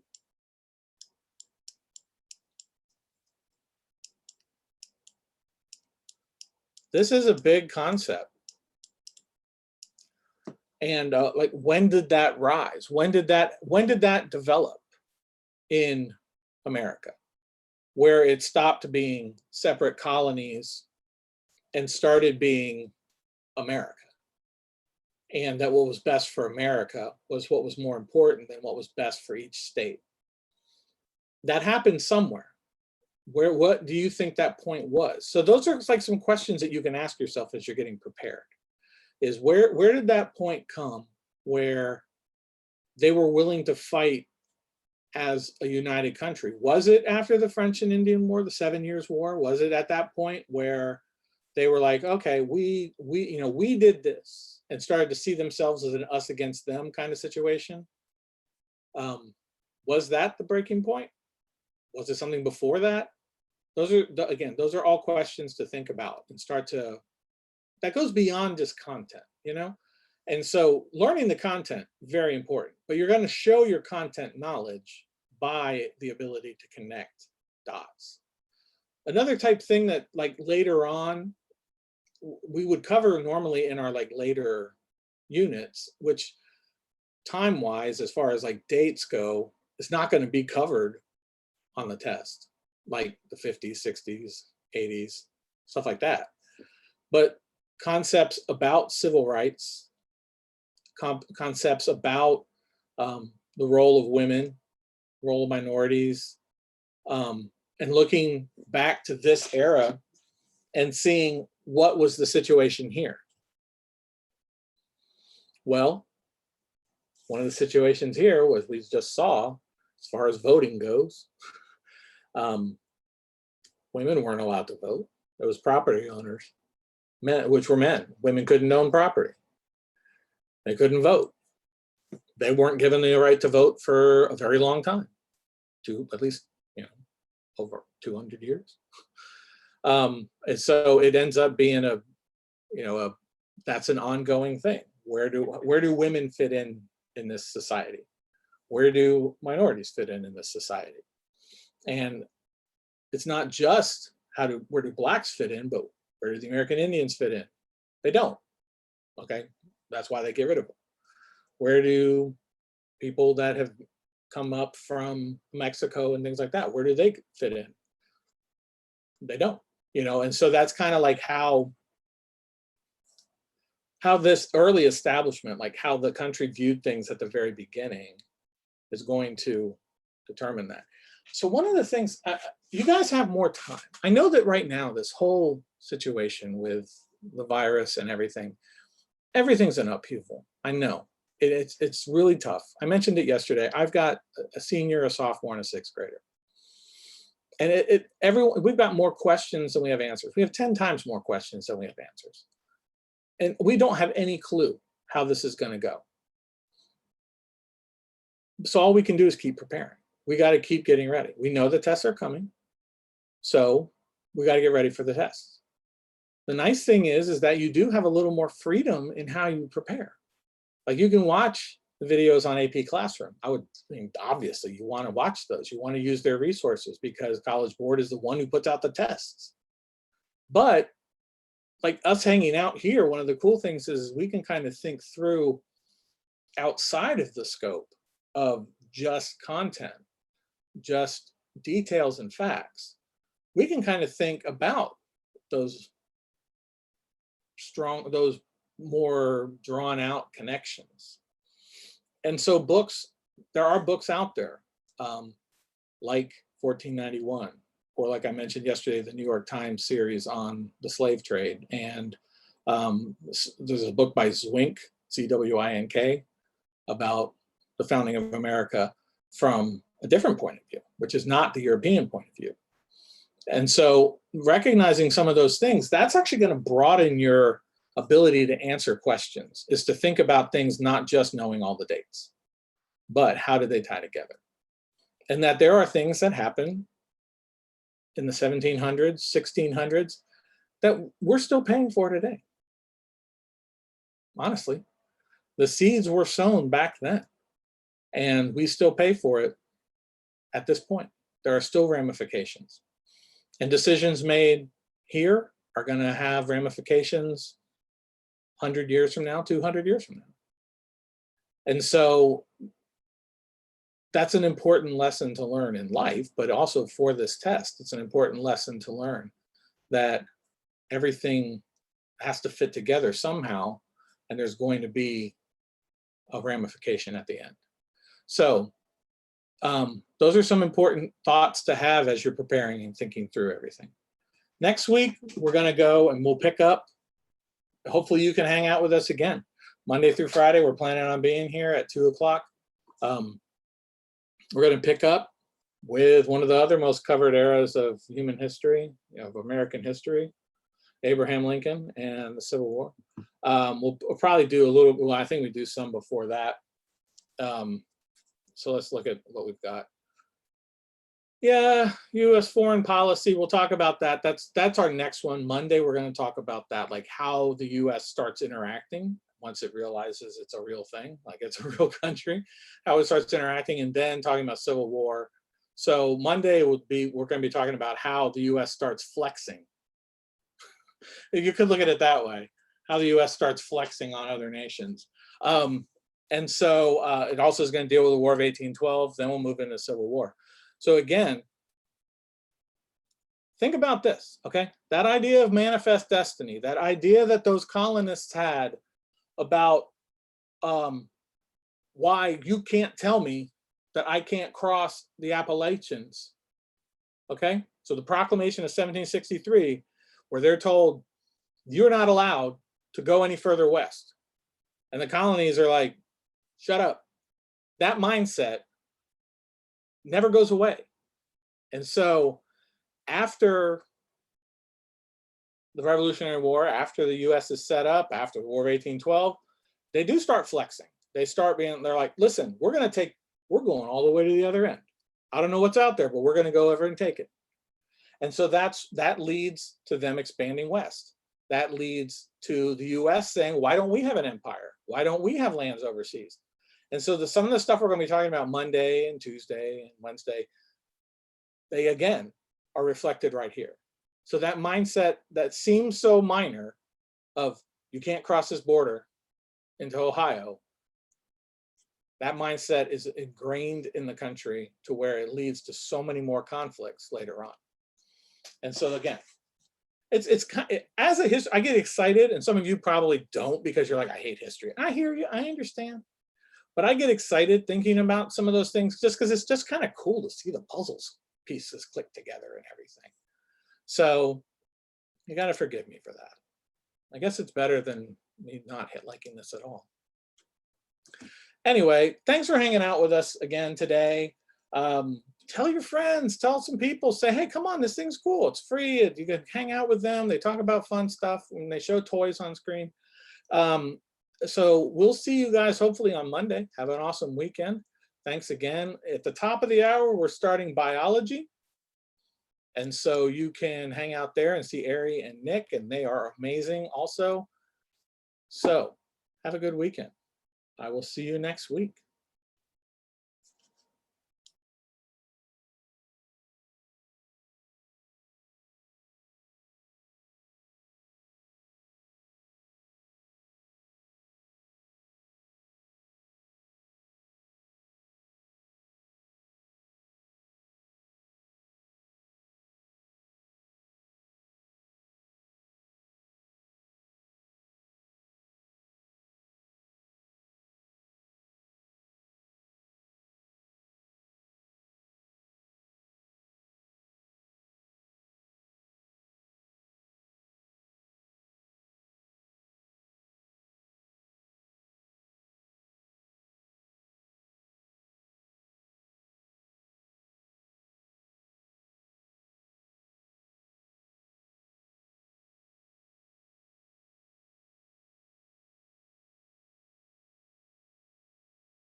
Hello, everyone. Welcome to our AP Bio review. My name is Ari. Joined with me is our wonderful off-camera instructor, Nick, and we're excited to see you. And Beryl, I see your question. I am going to mention the new AP format just very briefly.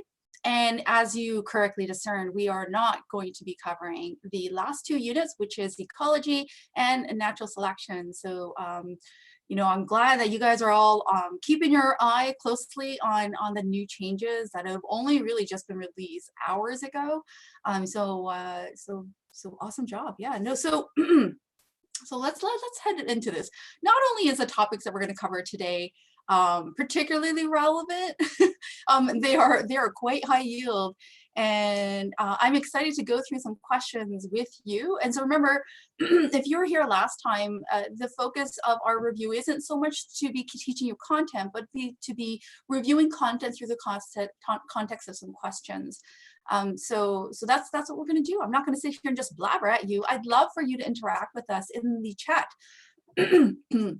So feel free to chime in with your responses, ask your questions. We have both myself and Nick here to you know, address really anything that you have on your mind.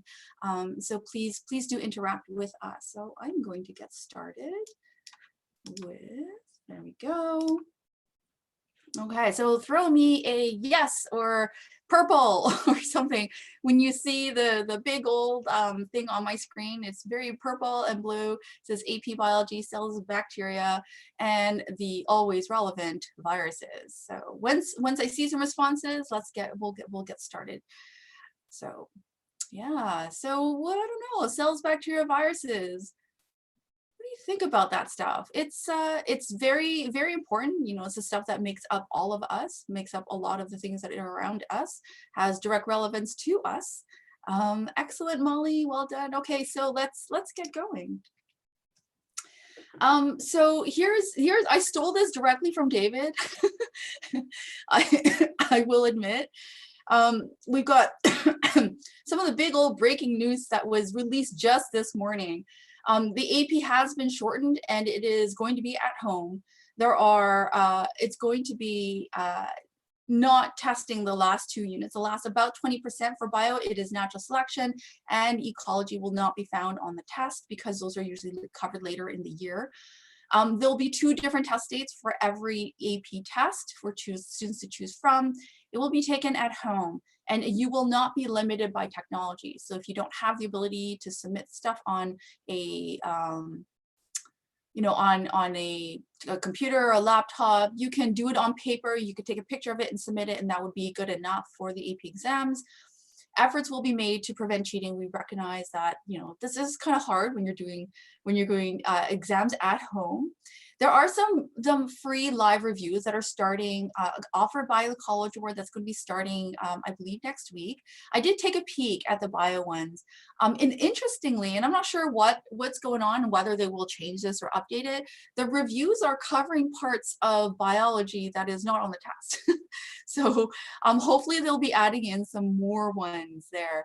So Molly, at this point, even if the schools do reopen, I'm pretty doubtful if they've made an official announcement that it's going to be at home. It's probably going to stick with being at home, even if the schools do reopen, just because they can't account for all the different places that have different you know, restrictions on when people are coming back to school.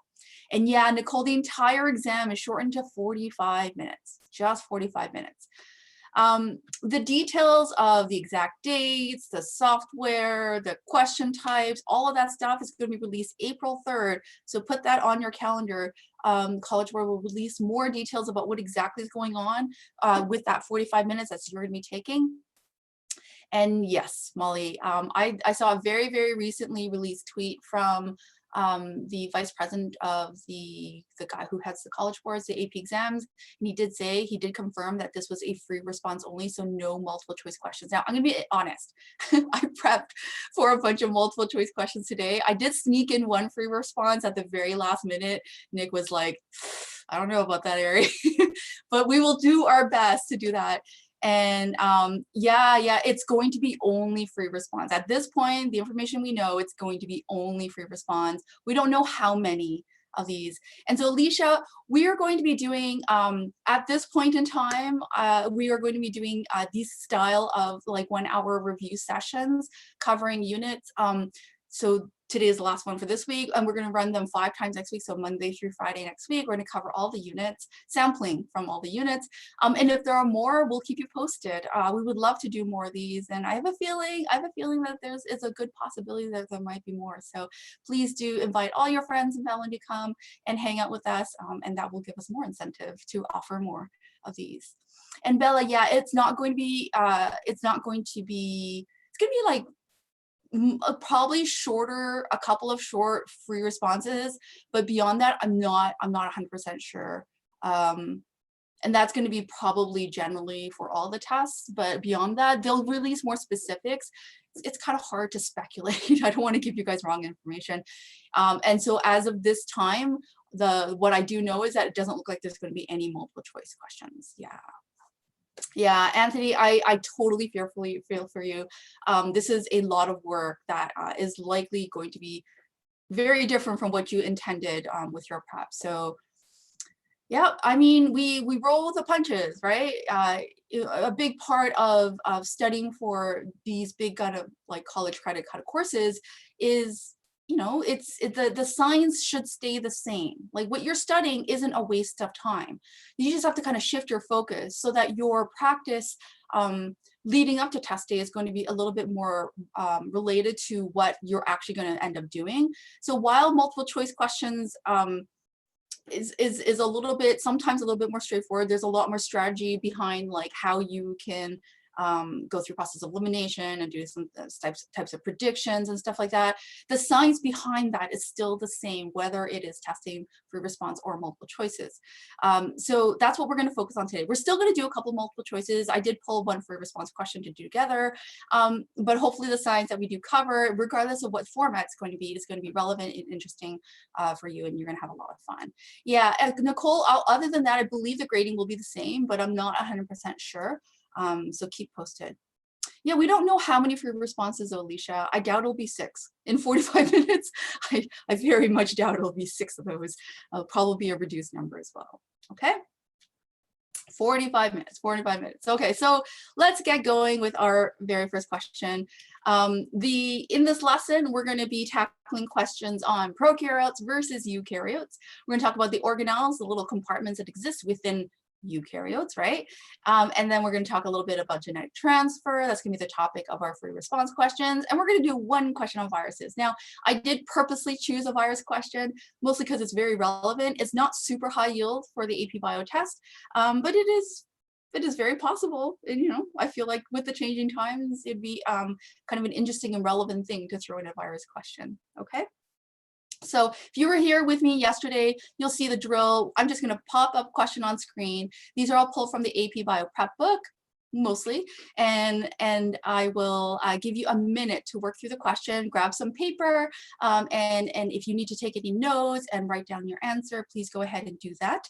And yeah, let's get started. So here is your very first question. Notice it's kind of long. There is a graph, so pay careful attention to your analysis of the graph. Make sure it is used to support the correct answer. I'm going to give you 1 minute to do this question on your own. When we come back, we will review it together.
Okay, come on back, everyone. We have scientists looking at mitochondria and several sets of human tissue. They look at the content of mitochondria by measuring the activity of a certain kind of enzyme that only exists in mitochondria. We've got our graph below, and then we're looking for the hypothesis that would strongly most justify the observation. Now, I take exception to language like this. If you see things like best supports or most justified, sometimes you might be tempted to think, well, I bet that there are some answers that are kind of justifying or some answers that are partially correct. Don't do that. On a test, there's no such thing as I have to make decisions as to which one is a better answer, which one's a worse answer. There's only one right, and there's going to be 3 wrong. Now, I know, I know for response questions that's not necessarily true, but I think the thought process is still the same. Don't get trapped into trying to use an answer choice that is not supported by the data. Only one of these is going to be supported by the data. Before you look at the answers, though, you take a look at the graph. And so your big takeaway, and we talked about this yesterday when we were analyzing graphs, what is your big takeaway? So you can see on the bottom, on the y-axis, you have those different kinds of muscles, different kinds of tissue. You got muscle, heart, liver, kidney, brain, and then on the y-axis, you have how much mitochondria exists. So tell me your big takeaway. What kind of like pops out at you based on your initial glance through at what is being assessed, what is being measured, and what does the trend in the data tell you? Ria, it will stay on YouTube for a bit, yeah. Why don't you tell me in the public chat, what is your big takeaway, your big trend? And I want you to make sure to do this in your own practice. When you're given data, you look at it, you figure out what does this data tell me first, and then you look at the answer choices. If you do it backwards, a lot of these things are going to be very, very tempting. So I'll be quiet. Go ahead and tell me, what do you think?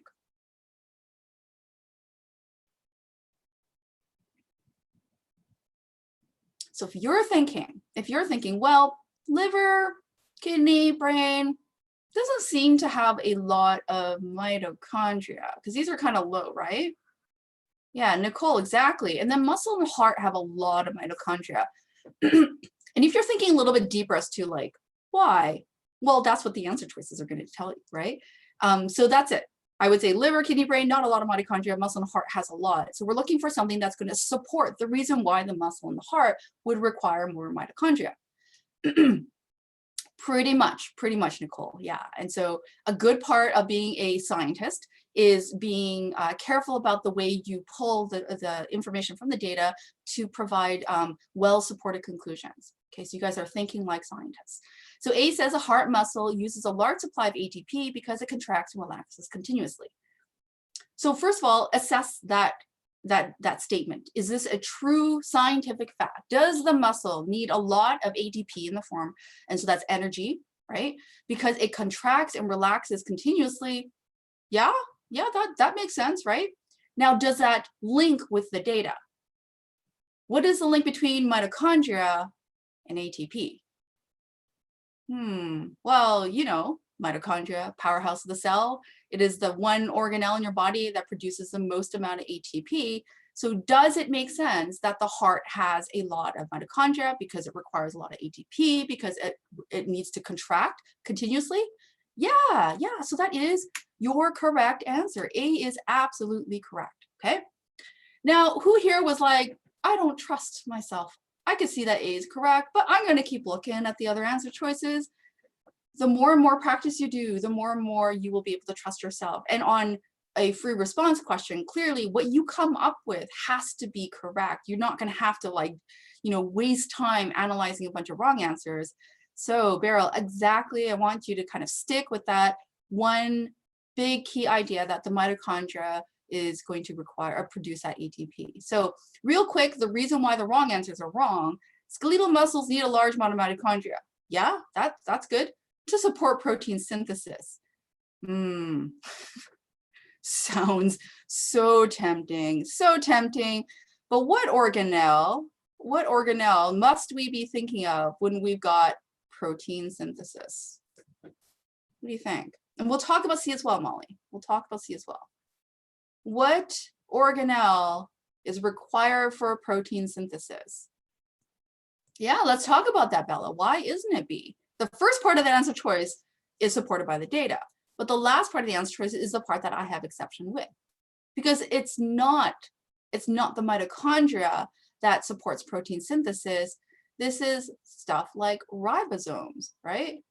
Which is in the rough endoplasmic reticulum. Alicia, exactly, rough ER. So this is a really key thing about answer choices that are very tempting. Sometimes it looks partially right, but it's not all right. And for an answer choice to be right, the entire thing must be right. If a part of it is wrong, the entire thing is trash. So B is wrong because of that reason. Let's look at C. The liver does not need mitochondria to function. Okay, well, I mean, the liver is the lowest amount of mitochondria according to our graph, but is it 0? Is there like no mitochondria at all? No, there's still a tiny, tiny amount in there, right? And our data does not give us information about whether it's required for function. We don't have that information. So while it's tempting to pull it out from C because it's the lowest number or the lowest value on our graph, it's not something you can discern from this graph alone. So you got to be careful about the kind of conclusions you draw from data. Sometimes they just take it too far. C is not supported. We still have a little bit of mitochondria in liver according to our graph. And then D is opposite to what we're looking for. The relative amounts of mitochondria in each tissue does definitely have physiological significance. The more energy you require, like muscles, and heart is a type of muscle, the more mitochondria you will necessarily have. So A is the correct answer. So Nicole, you want to, and this is a multiple choice kind of specific issue, I will say. So maybe not necessarily like super important for the AP test, but just in general for future multiple choice questions, if you think about an answer ahead of time and you see exactly what that answer is, don't immediately pick it, but carefully analyze the entire answer choice to make sure it fully matches both what the question is asking as well as being a scientific fact. And if you're good with that, that all checks out, I want you to have the confidence to pick it and move on. So here at Kaplan, we call it the pick it and quit it. The pick it and quit it. And the more practice you do, the better and better you'll be able to have that self-confidence to do just that. Okay. Yeah. So let's do another one. So this is the one I was so excited to show you guys. Okay. So we're going to take another minute to do this question. Like yesterday, remember, we talked about patterns in the answer choices. There's some pretty good patterns going on in this question. Let's take 1 minute to do this question on your own.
Okay, team. So Bella's asking what unit was virus covered in? Technically, virus is very briefly mentioned in Unit 3. So I don't want you to stress over this if you haven't had a chance to do this.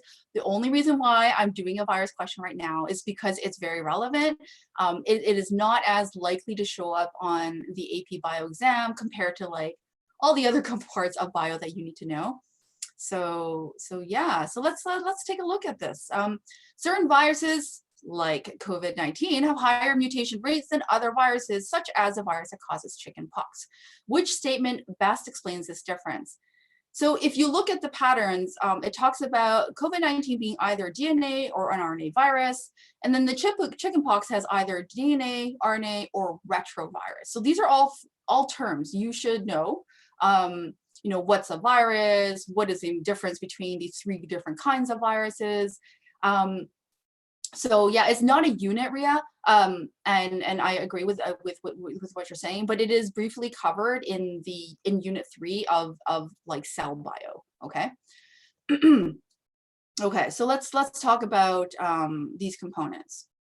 So DNA virus means that the virus itself. Okay, so actually maybe let's back up a bit. You guys all know what viruses are. What's the difference between a virus and us as like cells or bacteria or prokaryotes? What is a one big distinction about viruses that if you don't know anything about viruses, this is the one thing I would like you to take away from? What's so interesting and fascinating about viruses? I love the biology behind viruses. They're so cool.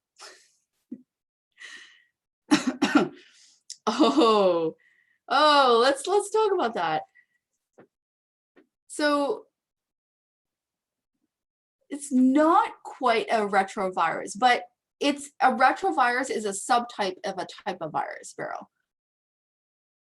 Viruses do need something in order to reproduce by definition. And this is how like biologists classically will define a living thing.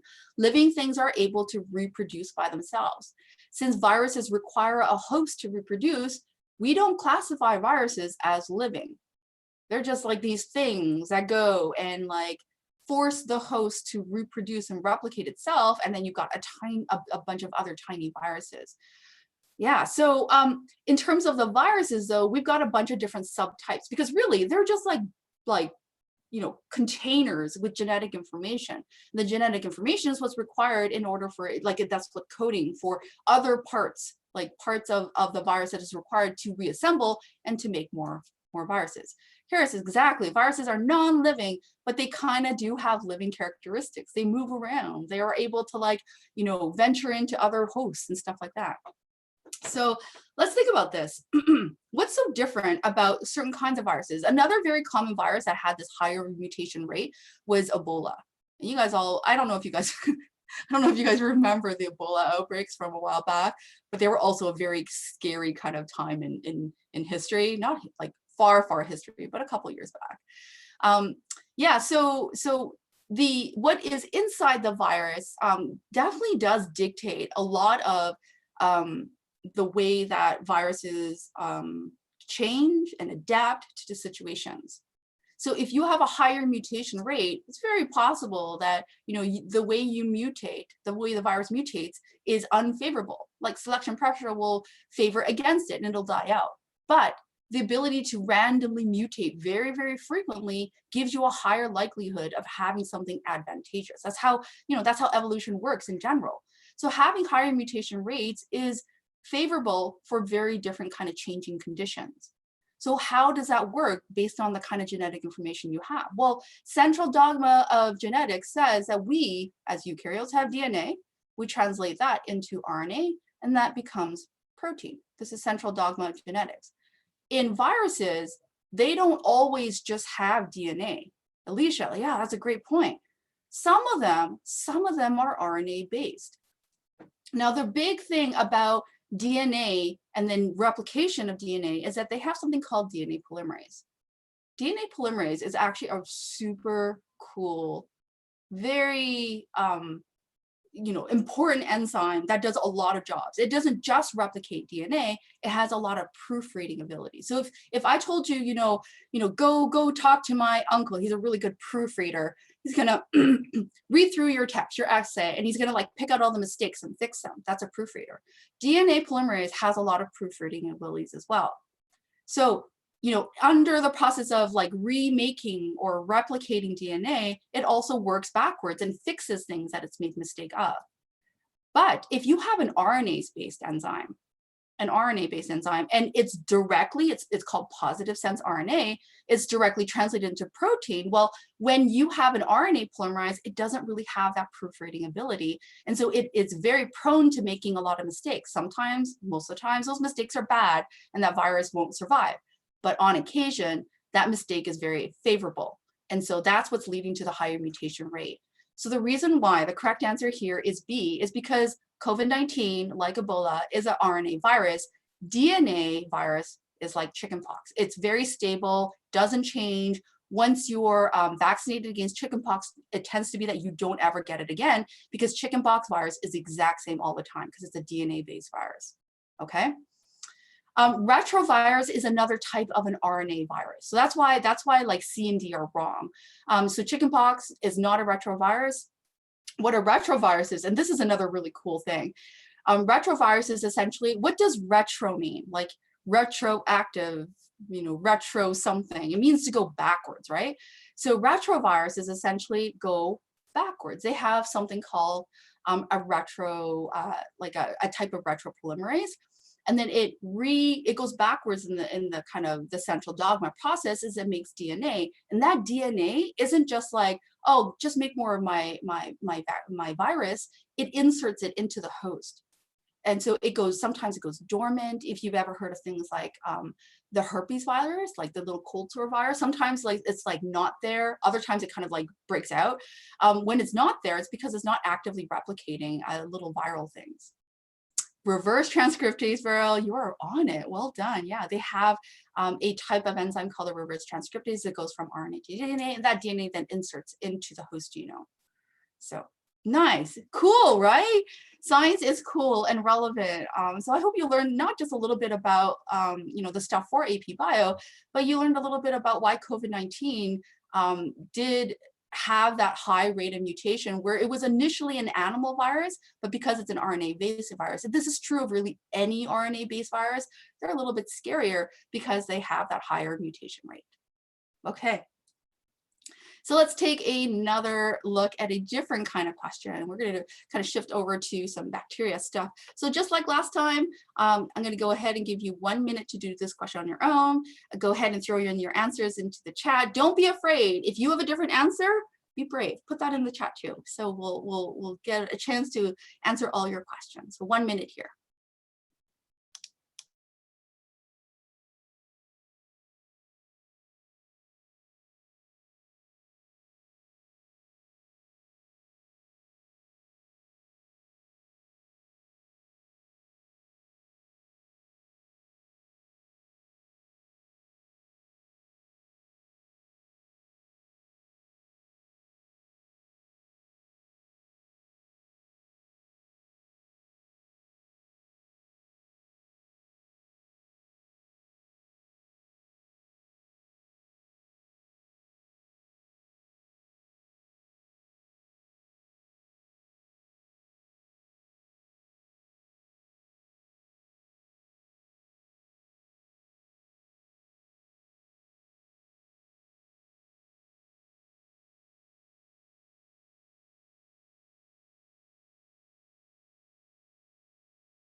Okay, go ahead and tell me what you think would be the answer to this next question. We have a pharmaceutical company evaluating some drugs to treat bacterial infection. And this is a key point. We're talking about a specific kind of infection here, just bacterial. We have a couple of different candidates using different mechanisms of action. Which one would be the most safe for humans? Whoa, Rigeu, if you are not taking AP Bio, you are well set up if you are interested in taking AP Bio in the future or doing that. I like what you guys are possibly saying. So Lishak, Shara, Farhan are saying C. So we'll talk about B and C specifically because you know, we don't have a consensus and that's okay. We don't have to. Really, the heart of this question is asking, like, if you want it to be safe for humans, right? If you want it to be safe for humans, then you don't want it to have something that is common with humans. Okay, so what is different between bacteria and humans? I mean, many, many different things. Obviously, we are multicellular, but at the cellular level, team, what do you think? What is the difference between bacteria and human at the cellular level? There's really one key component. No, there's a couple of key components I want you to fix in on. Let's think. Well, bacteria are a type of prokaryote, right? Prokaryotes have a lot of the same kind of cellular machinery, but the way that they're inside of their cells are arranged is very different if you're a eukaryote. Eukaryotes have something called organelles, right? So they have membrane-bound organelles. They've got like things like mitochondria. They've got you know, a cell membrane around the nucleus. They've got Golgi. They've got ER, things like that. And while a lot of those processes still happen in the prokaryotic system, they just don't have them all neatly divided with cellular membrane. Yeah, Molly, yeah. So that's kind of a key component. So that's one big thing. The second one has to do with what is covering the outside. You guys all know, you know, gram positive, gram negative, those kinds of stains. If you've done any of those labs in your orgo, sometimes the cell, when you stain them, are pink, some of them are purple.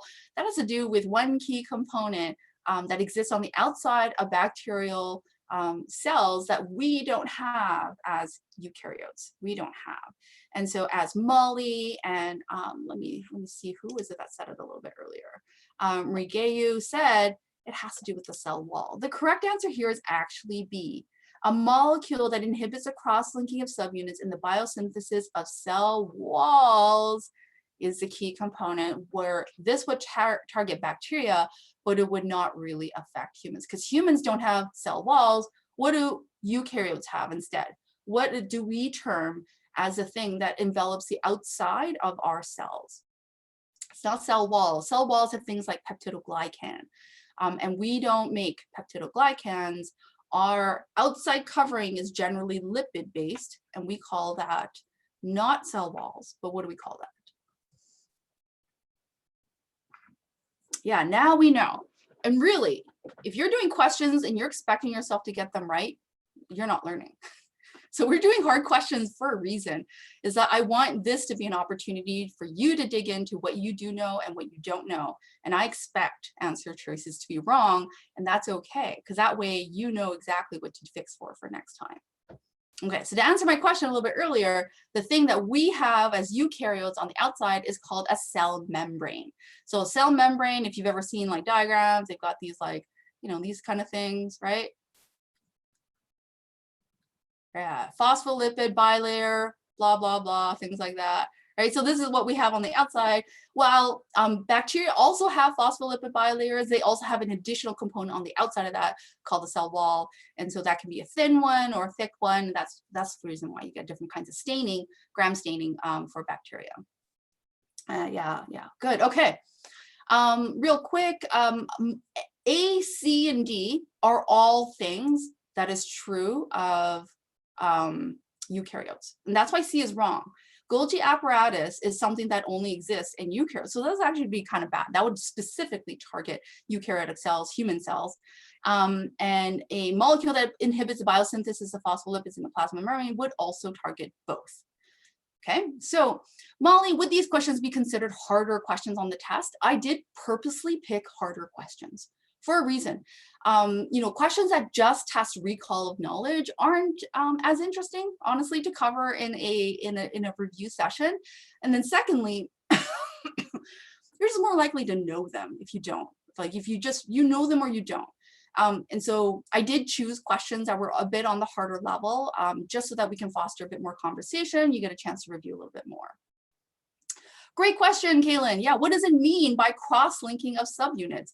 Now, I'm gonna be honest, I don't remember the exact way that peptidoglycans link together. What I'm assuming is that like peptidoglycans got a lot of like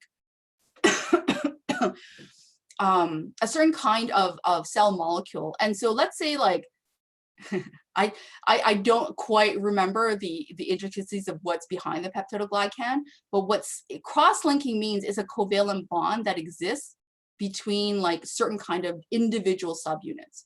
So that's what this means. If I'm like cutting off, I cannot make these cross-linking, these covalent bonds that exist between these subunits, that I can't build my cell wall. That's really what that means. So if it prevents modifications of proteins, that's not safe for humans at all, Alicia. We need those proteins too. A molecule that prevents modifications of proteins would be very bad for humans because we are a large part of protein, like our muscles, our skin, the hair, those are all like things that are protein based, okay?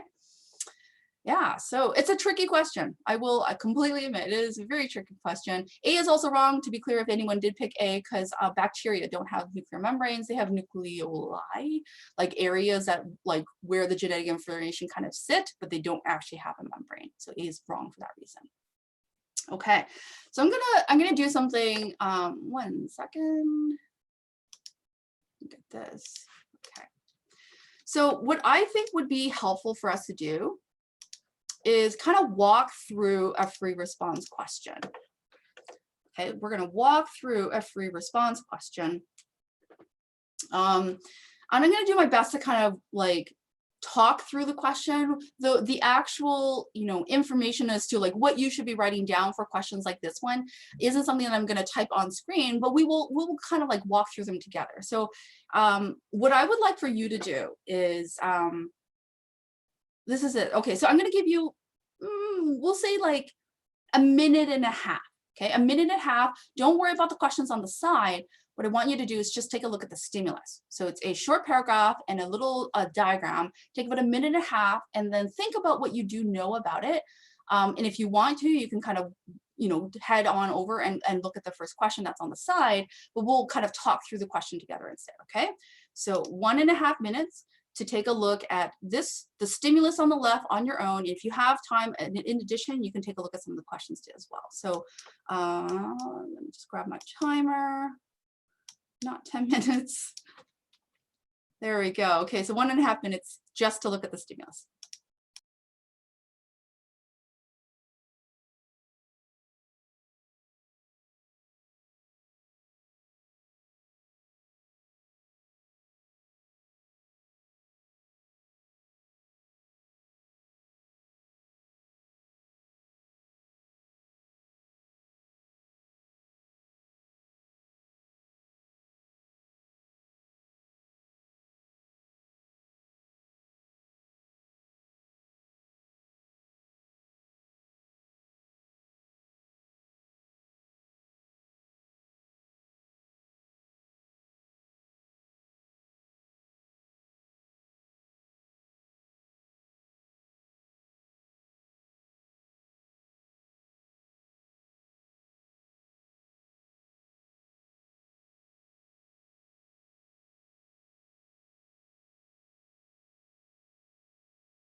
Okay, come on back. Let's kind of talk through the information we're getting from our stimulus. We've got our diagram.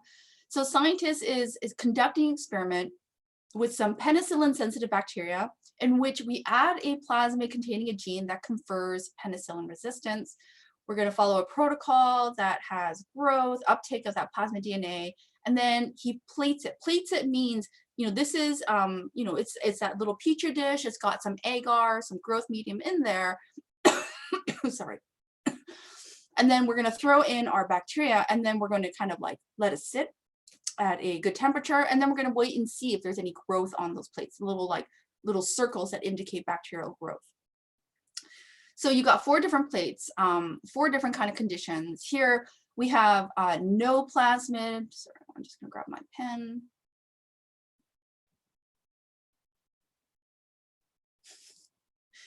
Doesn't want to give me a different color. I don't want to do red. Okay, so we've got no plasmid, no antibody.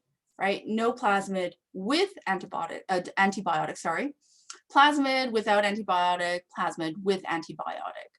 And so the first part of this is talking about plasmids. So in the context of discussing this, we're actually going to probably answer a couple of these prompts. And then we'll talk about like how do you want to like arrange that on a free response question. But go ahead and tell me, what do you know about plasmids? What are so like, why do we term plasmids as something that is actually pretty different from chromosomes? Plasmids. What are plasmids? I think we made some like very brief mention of them possibly in some of the earlier questions. If we didn't, I skipped them. But plasmids are something that we as eukaryotes don't use, because the way plasmids work are quite different from the way our genetic information is rearranged. So plasmids, let's talk about that. So plasmids are little circles, right? They're little circles, usually single-stranded little circles, and they have a bunch of genetic information, but the key distinction between like a chromosome and a plasmid is that they are circular, and they're usually quite small, smaller than like the usual kind of genetic information. So like, sure, exactly, small circular DNA.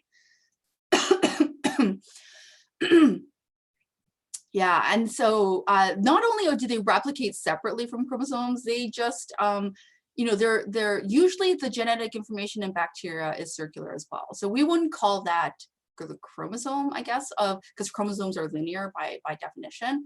But yeah, so plasmids do contain genetic information, and they do reproduce not differently, but they are kind of like there's like, there's a host, like the usual cellular genetic information, and then there's like another additional kind of circle there, and that's what we would usually call it as a plasmid.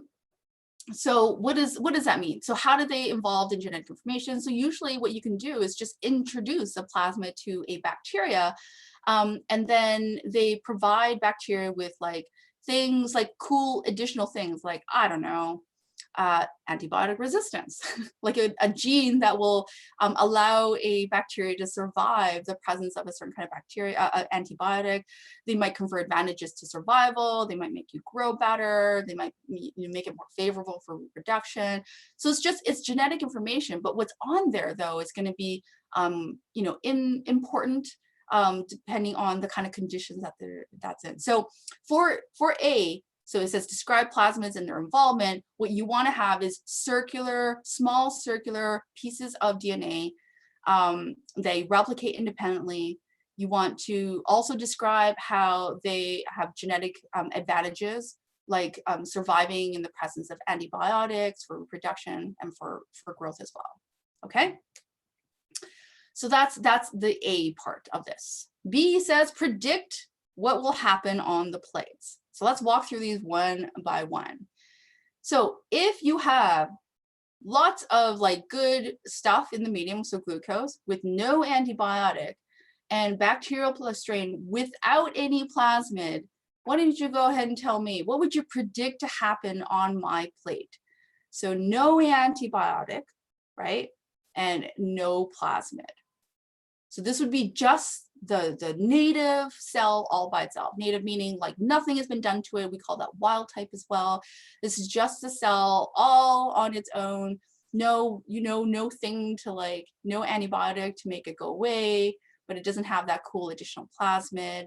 So if you're thinking this guy should give me some growth, and you are absolutely correct. You should expect to see growth in in glucose medium without any antibiotic, without any additional plasmid there. Okay, so let's see if your prediction's right, Nicole. Let's look at plate 2. Plate 2 says, I have penicillin, but I do not have any plasmid. So remember, we told in the passage, in the stimulus, that the plasmid has that special gene that confers resistance. So meaning it will survive in the presence of our antibiotic. So if I have a bacteria that has no plasmid and I have penicillin around, here I should expect to see no growth. That means that's a no. No growth here. No growth. Okay, so if we look at 3, throw in your predictions here, right? This is that active component of learning I mentioned earlier. Yeah, exactly, no growth in 2. For plate 3, we have glucose, no antibiotic with the plasmid. Having the plasmid around doesn't give you anything extra if there's no selection for it. So with no antibiotic, you should expect to see nothing different. The plasmid isn't going to do anything bad. It's only going to be good.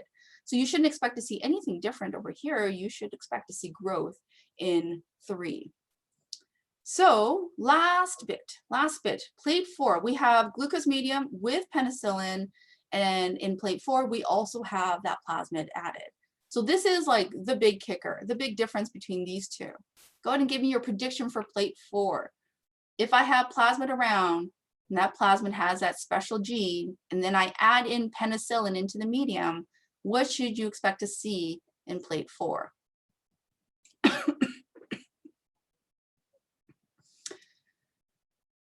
So, as Nicole had correctly predicted a little bit earlier, the only plate that should have no growth is plate 2. Plate 4 will also see growth because I have that cool, like, you know, I'm gonna, it's like a little part of the gene.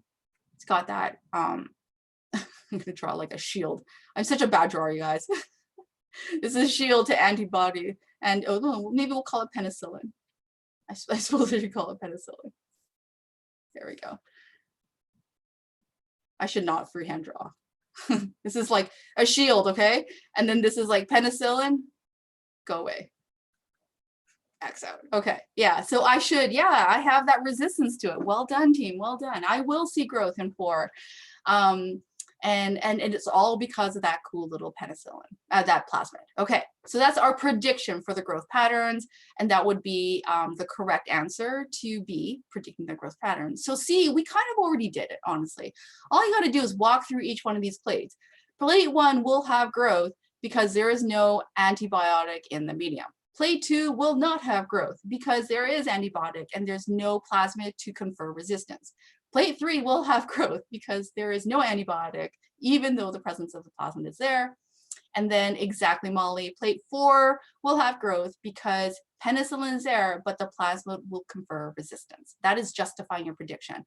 So make one sentence for every one of those and show exactly why the prediction is supported by using that science terms, and then you're good to go.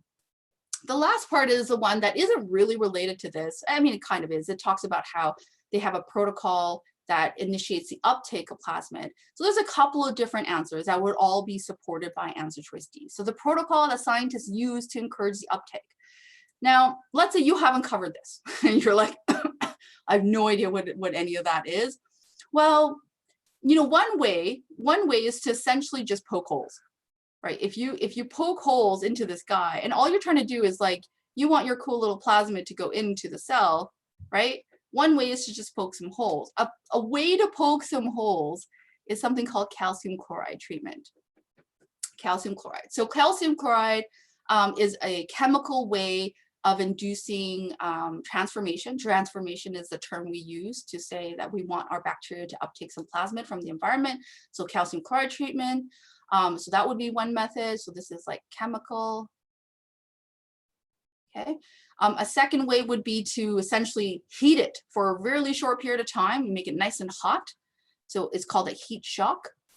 So that's another way to do this. A third way you can consider is sonication. So sonication is just a fancy term of, you know, is like shaking. It looks like it's essentially just shaking it, but all that is doing is just like making the membrane a little bit unstable, allowing for the movement of plasmid going into the cell. Sonication is often used to clean jewelry, like if you've ever had your ring cleaned, that's sonication as well. Okay, so Flora, good question. How would a question like this be worded on the new AP exam? And be honest, we don't know. We only got word of the actual changes for this test. But I feel like this would be a fair kind of, I mean, maybe not as many parts if this was a short answer kind of question, but this would still be, I feel like this would be kind of pretty in scope of a free response question on the test. And so Nicole, what do they look like for the processes? This is what I mean. These are all processes for transformation, which is essentially what this question is asking about with the protocols that is being followed for the uptake of the plasmid DNA. That's what that means. And Beryl, is this like recombinant DNA? A lot of these protocols are used to do recombination, right? So when we are, you know how they make insulin these days?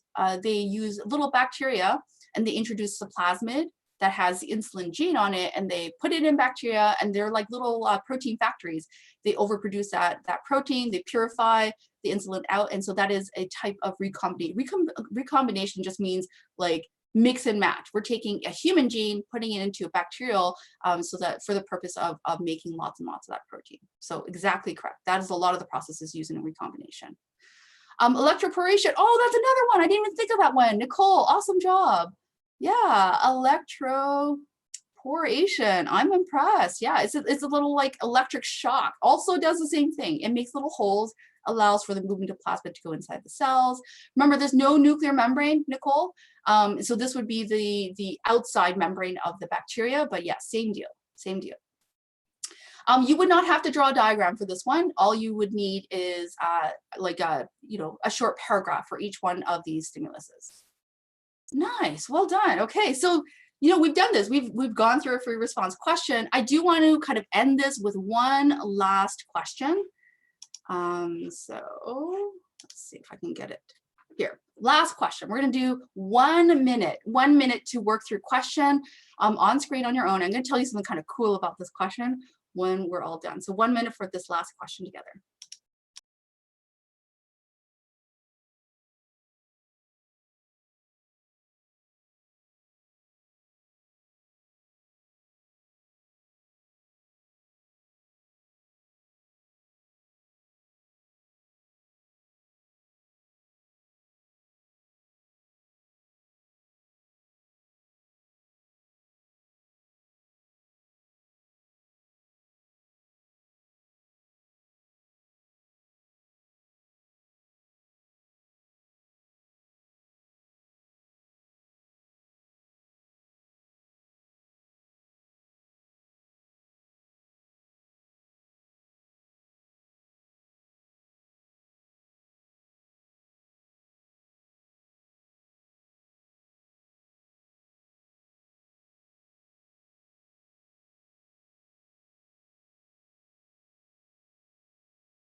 Hey, okay, so this last question, we're looking for a statement that correctly characterizes the difference between smooth ER and rough ER. Yeah, so I mean, this is not too bad. You again look at the patterns. You've got smooth ER, it says it's either protein or carbohydrate biosynthesis. Rough ER says things like lipid and protein and carbohydrate biosynthesis. So we got 3 types of biosyntheses going on, and we're trying to mix and match the correct combination. So, okay, so smooth ER is smooth and rough ER is rough because of how it looks like when you're looking at the organelle under a microscope. So go ahead and tell me, what makes rough ER rough? And then that'll help us understand what's smooth ER. What do you think? What makes rough ER rough? What gives it that bumpy appearance when you're looking at rough ER under a microscope? It's a certain kind of protein, very important for the biosynthesis of this one big macromolecule that is so important to our bodies. And we'll talk about that, Flora. Yeah, we'll talk about what smooth ER does then. I feel like a lot of you do know this, and you all answered so quickly. Yes, ribosomes, you got it. Ribosomes are the key component for translation, so the biosynthesis of proteins.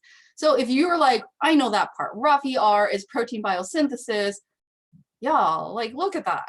There's only one answer choice that gives you that. All you had to do was know that rough ER was protein biosynthesis, And then it didn't really matter what was going on with Smoothie R, right? There's only one answer choice that had that. That's the power of you know, leveraging the knowledge that you do now. So real quick, Smoothie R is involved in lipid biosynthesis as well as carbohydrate biosynthesis. Yeah. So lipid biosynthesis is things like plasma membrane things, a lot of the cholesterol, steroid hormones are also kind of synthesized there. A lot of carbohydrate metabolism exists on the Smoothie R. So Smoothie R is like, you know, all the other macromolecule kind of stuff, and then protein biosynthesis specifically for those ribosomes on the RAVI-R. Now, I'm going to ask a related question, and I apologize, I'm just 1 minute over. Anyone in the room, future doctors, anyone who is taking AP Bio because you're like, I want to go to college and I'm going to be a pre-med and I'm going to, you know, that's what I want to do for my career. Is you're interested in going to medical school to becoming a physician in the very near future.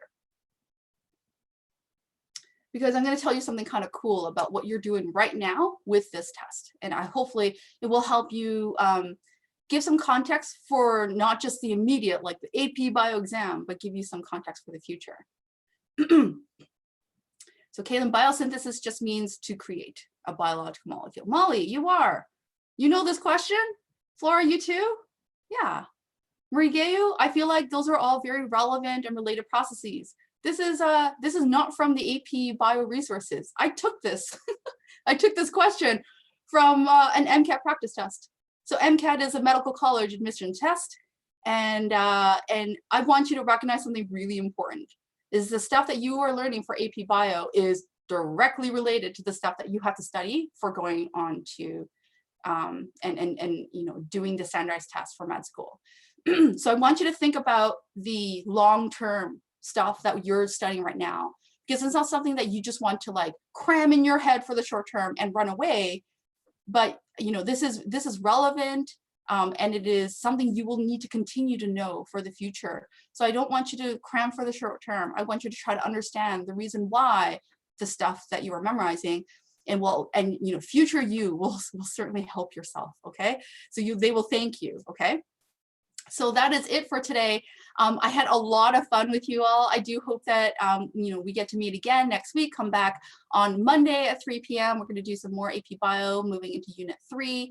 And you know, as the information comes along to us, we will definitely continue to share it with you, and tell your friends to come. I had lots of fun, and thanks as well to Nick. I hope to see you all back here on Monday.